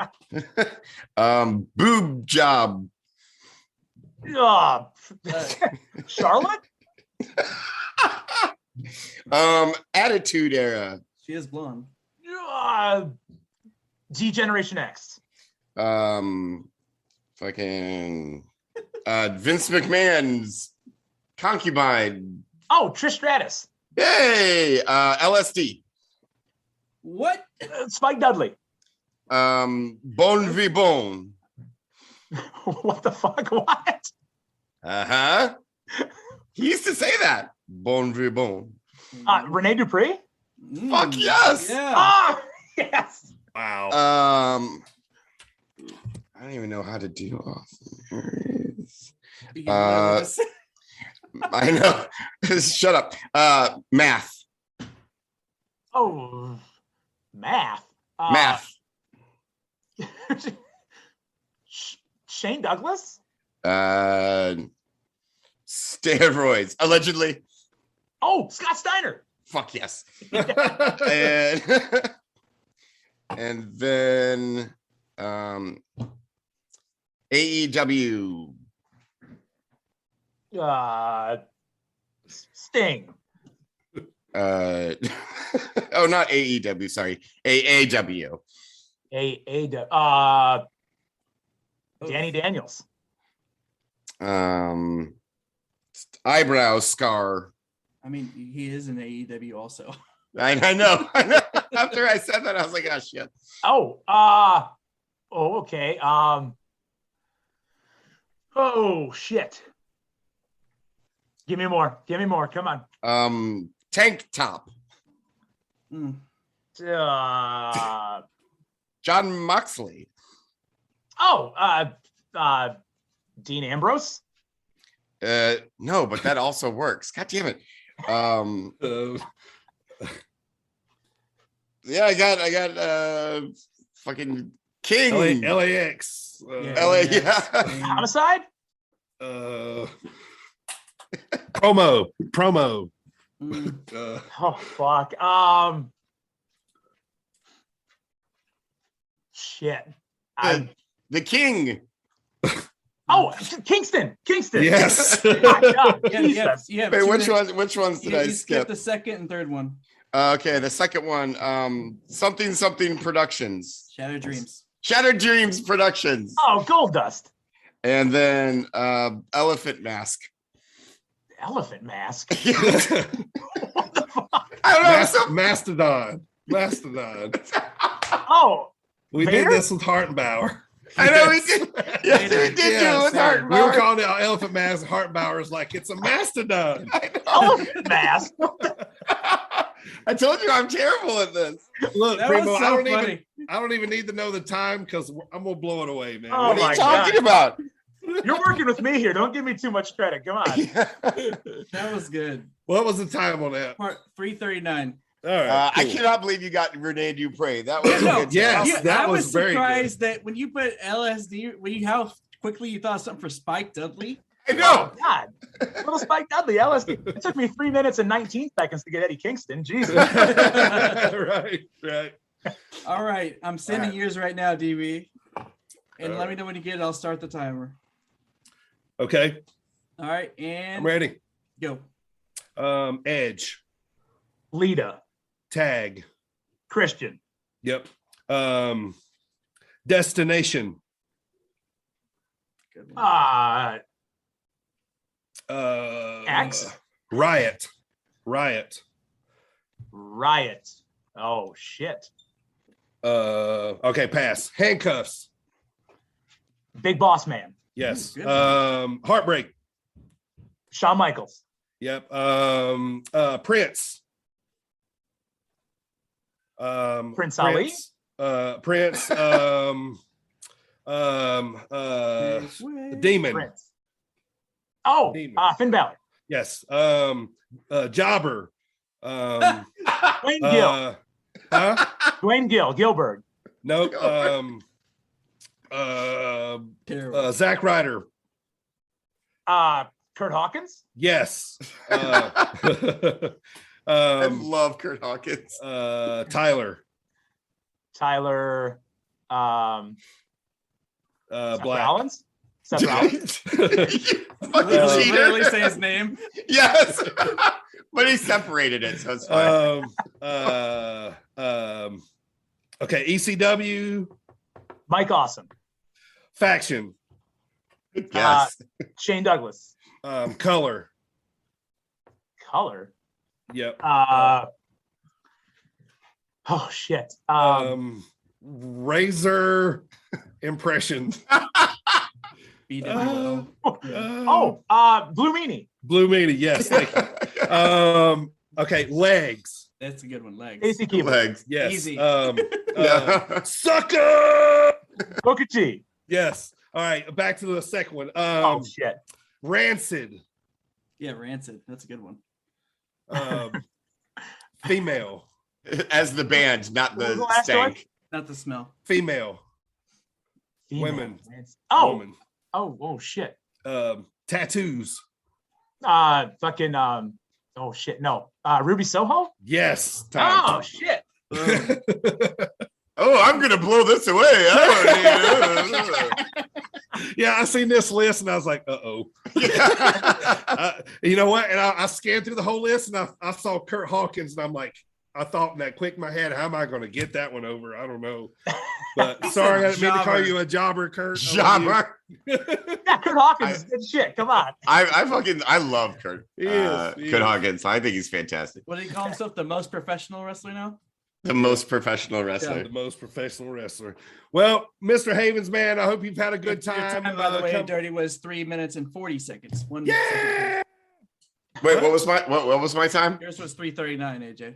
No, it was not. It wasn't. I'm kidding. DB was 2:15. Oh, good stuff. Well, Mr. Havens, I hope you had a good time, man. We appreciate you being on the pod. With any luck, man, we'll see you this Saturday down in Prophetstown.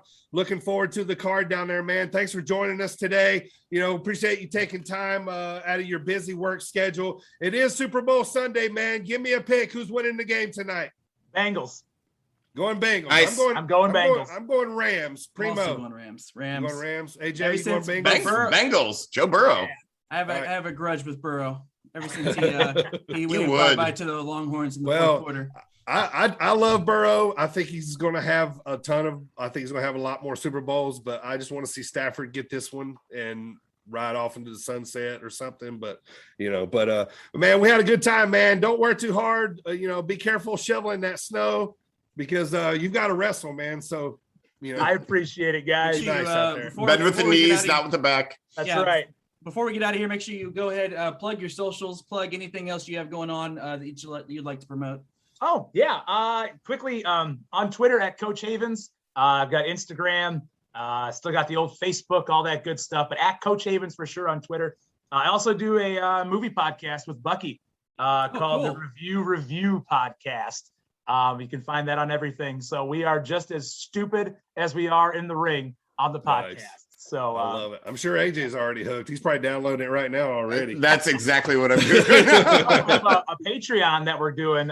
You can donate anything up to it.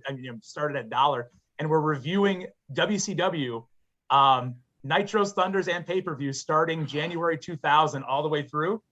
That awesome. Just got started. Called Why to Kill Me. That's Nice. fantastic. Oh yeah, that's my other side. I forgot to mention also podcaster as well. So Yeah. Cool. Very cool. Well, man, we appreciate it, man. You're a busy guy. We hope to see you this weekend. Thank you so much for being on the podcast, Mr. Havens. We'll talk to you soon, brother. Yes, thanks for coming on. Thank you. See what I'm saying there? I mean, he was just a great guy to talk to.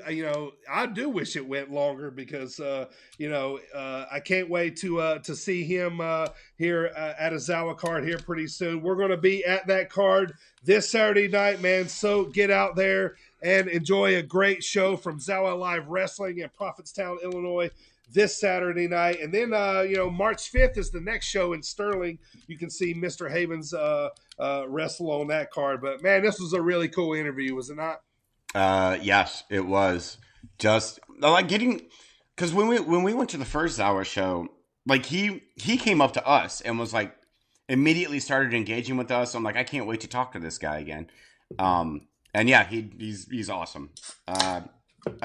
To repeat what everyone has been saying, I could have talked to him for much, much longer. The hour went so fast. I still had because he would say something and then I would have 5 more questions that came up from that, and we just ran out of time, which sucks. So I would love to have him back on again. Oh, for sure. That's what I was going to say. I can't wait till we have him back because it's definitely bound to happen, and especially since I found out he's a movie buff.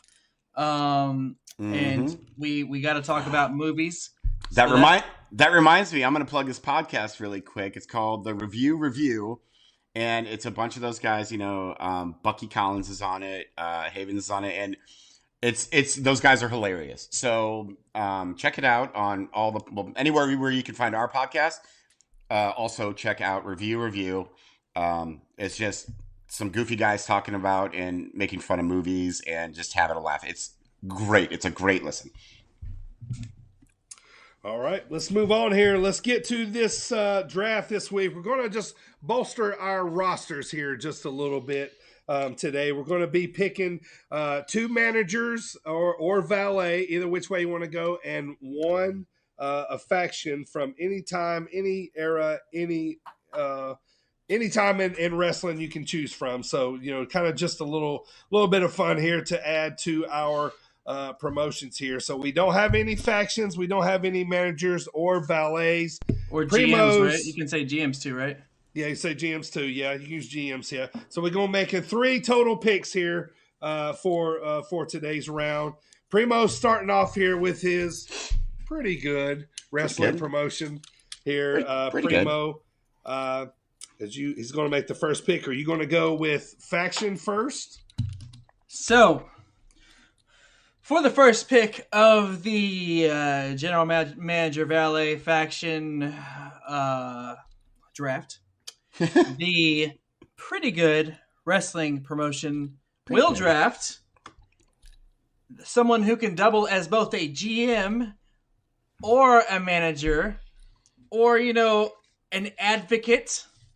You fucker. Or a tribal council. None other than Paul Heyman. Paul Heyman. You fucker. That's fine. Very nice. Very good pick. Very good pick. AJ, you're up, man. You can take a manager, a GM, a faction, whatever you like here. Well, we're going to take a GM / valet. I'm not going to take the one that I want to just because I don't think he'd be a very good fit for Glue Factory Wrestling. He's more of a heels on top kind of guy. So instead, I'm going to go with Sensational Sherry Martel. I knew you were going to go with there. Very good. Oh, yeah. Very good. She was definitely on my short list here of people that I wanted. So you're welcome, by the way, for your first pick, who I know is going to be. Who anybody in particular you're going to pair Sherry up with? Yeah, because you get a snake draft. I got to go twice. Faction or another one, yeah. Valet. No, I mean as FTR. FTR. Yeah, as a valet, you're going to put her with FTR. FTR. Yeah. Okay. All right. Gotcha. So now it's FTR with Sensational Sherry. Hell yes. These things matter. Okay. Next. Very good. All right. Next. It's you. You go. Yeah, I got to go make my first pick first. I guess we know who it is, so why are you even bothering with it? Well, I don't know that for sure. Because my first pick is I'm going with the valet, and I'm going to pair her up with Seth Rollins. Ladies and gentlemen, Miss Elizabeth is coming to the Heels on Top promotion here, and she is going to be walking with Seth Rollins to the ring here. So I'm going with Elizabeth as my first pick.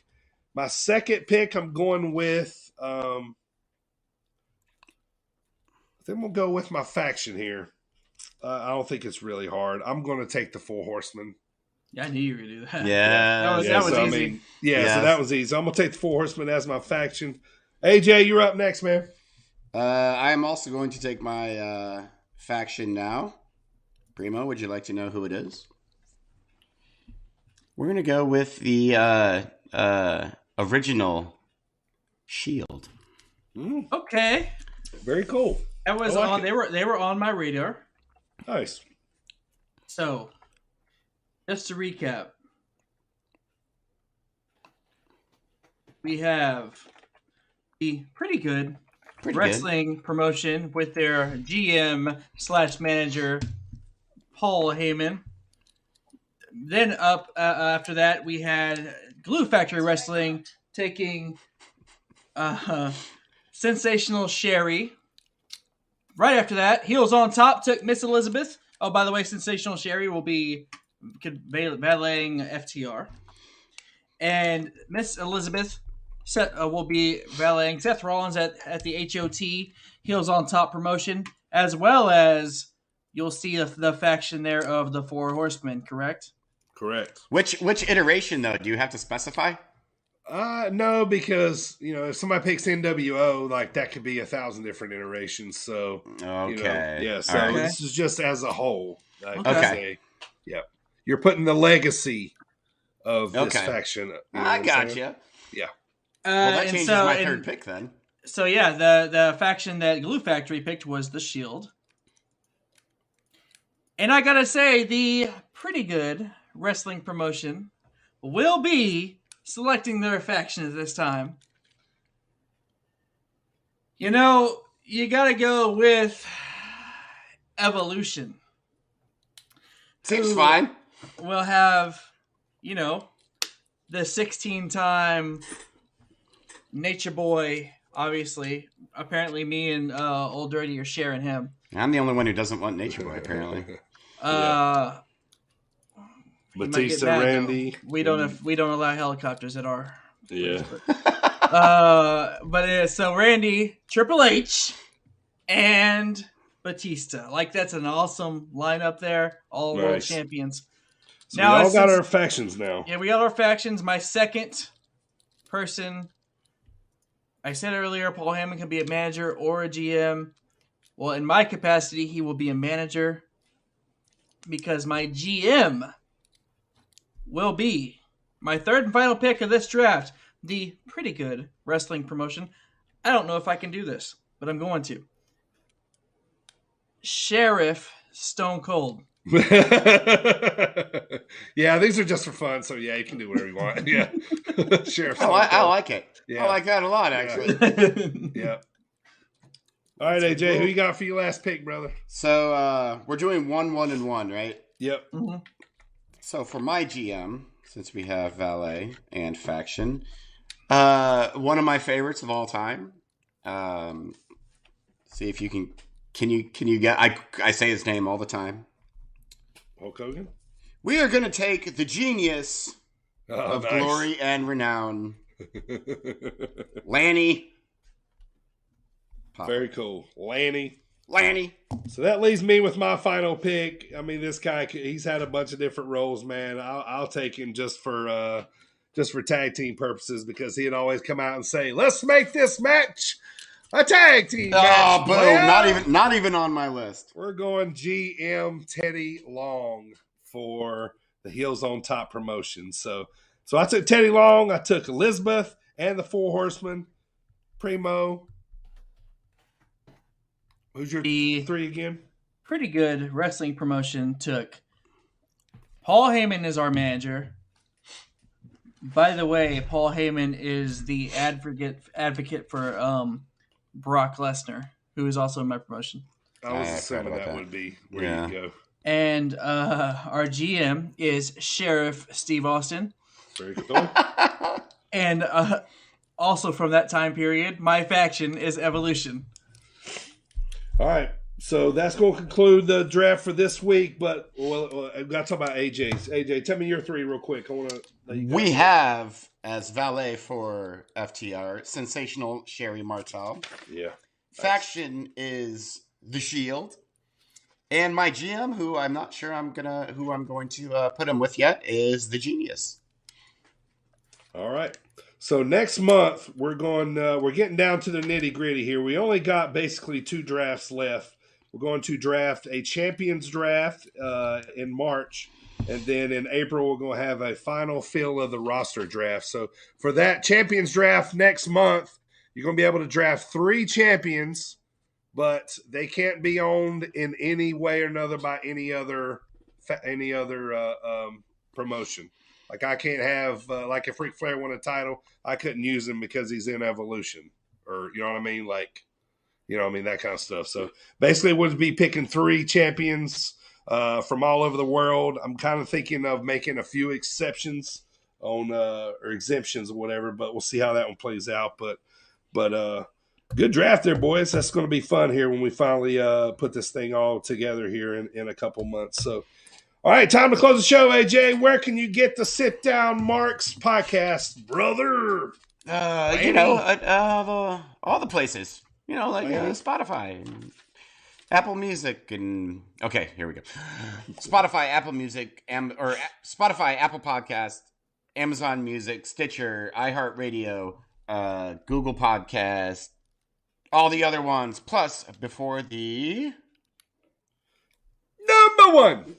Right before the Thomas Bryce Show on Fridays on SportzWire Radio and throughout the week. Go listen to us and say good things. Enjoy. That's right. Let's get to these weekend picks here, guys. All right, AJ. So coming into the week, you were 29-33. You went 2-3 over the weekend.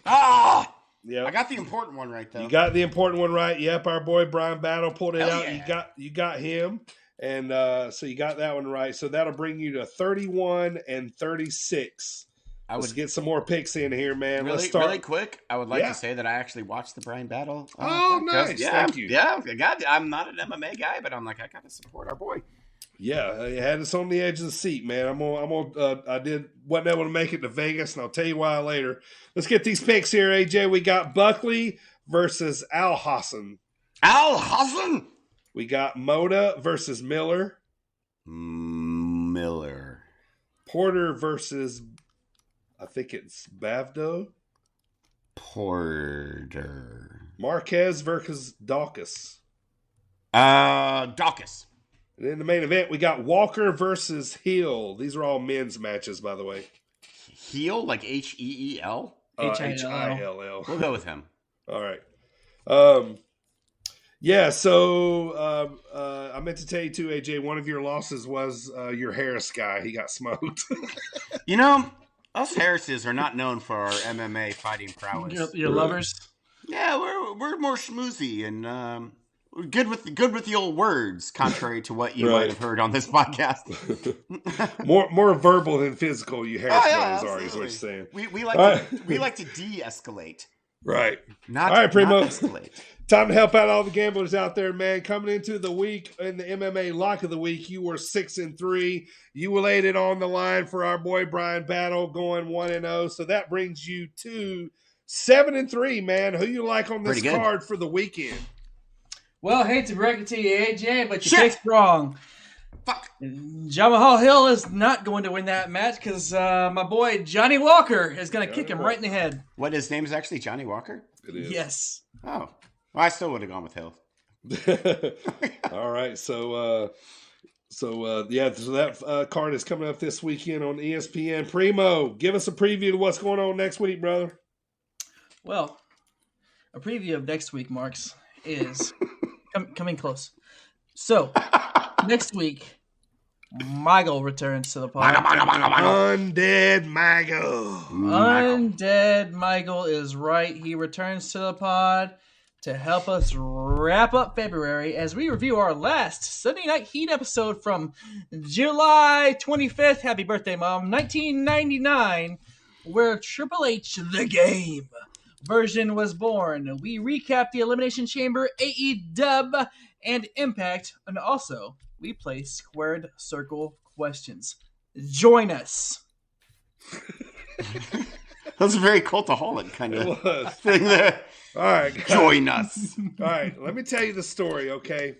You guys know I was supposed to go to Las Vegas. Yeah. You guys know that I wore a mask very emphatically around 45,000 people at Royal Rumble to make sure that I would be able to go to Vegas. Okay. Yes. Right. Never in my mind did it come to my attention that, hey, you might not go because of fucking weather, dude. You might not get on that plane to go to Vegas. Mm-hmm. So we had that big snowstorm. Yeah, we got about 13 inches of snow in a day. Yeah. Yep. Flight got canceled, and then I couldn't get booked. Like, I got rebooked on other flights, sure, but none of them getting there by the time Brian's fight, Saturday afternoon. You know what I mean? They had plenty of other flights going, but, so many people had canceled that they did, that there was basically no flights to get there. So I did not make it to Vegas. However, on the contrary, Saturday, me and my wife decided we didn't make it to Vegas, so we'll just go just hang out together for the weekend. So Saturday, I start sneezing like crazy. Sunday, I started watering and all kinds of stuff. I'm still pissed about not making it to the fight. Brian won, so that made it all better. I'm going to Brian's next fight. If he fights in Yarmouth, Maine, I'm going. Yarmouth! AJ's going too if it's in Yarmouth. Hell yeah, if it's in Yarmouth. Wherever he's fighting, I'm going. Can't wait. But long story short, it was kind of a blessing because Monday morning I woke up. I could not taste or smell anything. So I got the COVIDs. Yeah. And so I was down and out. Had I gone to Vegas, had I made it to there, I would have had COVID in Vegas. And, probably it'd been a mess, So yeah, and it would have been bad. So, so long story short, I didn't make it, but glad I didn't because I would have infected a bunch of other people. But that would have been awful, by the way. Yeah, I know. So yeah, it was a blessing in disguise, kind of. So, just very fortunate that I didn't get out to Vegas and infect a bunch of people along the way and people that I was around. Glad Brian still got the win. It was a grueling fight, man. It was can't wait to watch the next one. But AJ, man, let's get to it, man. You got an announcement. What's going on in the month of March, sir? Well, in the month of March, we will be doing these weekly podcasts as we've, been doing for almost a year now. Every single episode in March, we will bring you a special guest. That's 5. There are 5 episodes in March. Everyone is going to have a special guest, which is going to be awesome. Starting with Gage Bright, first and foremost. He is the voice of Zawa Live Wrestling. He also does basketball, football announcing, and it's just an awesome guy. Like, he's so much fun to talk to. He will be guest number 1, and then more to follow later. Tune in, you fucks. That's right. Tune in and make sure you guys get to that show this Saturday. Come get some free merch from the Sit Down Marks in Prophetstown at that Zawa Live show this Saturday. It's going to be a big show, man. Get out there, come meet us, and watch a great wrestling show. You guys got anything else before we head on out here? Yeah, I just would like to say that the Wrestling Observer is reporting that Cody Rhodes is reportedly returning to the WWE, and that part of his loss of booking power led to the AEW departure. So we were pretty close then. So he's going to have all kinds of booking power back at WWE. They said that the sources also said that Cody's wife Brandy is not expected to join him in WWE. So yeah, we'll see, dude. I don't know. They said there was no time frame given, but the report speculated Rhodes could begin filming vignettes at the Performance Center as soon as this weekend. Whoa. Weird. Wow. Interesting, man. Yeah. Wrestling, you gotta love it, man. I don't like it. I don't like it at all. That's the Wrestling Observer, so I'll take it for what it's worth. But sure. Yeah. I mean, tell you what it's worth. All right. Well, happy wrestling, everybody. Enjoy the Elimination Chamber. We'll see you back here next week for all the results, reactions. Michael's joining us. We're going to be back with the last Sunday night heats of the month. AJ, take us home, brother. Well, as JYD says, grab them kicks.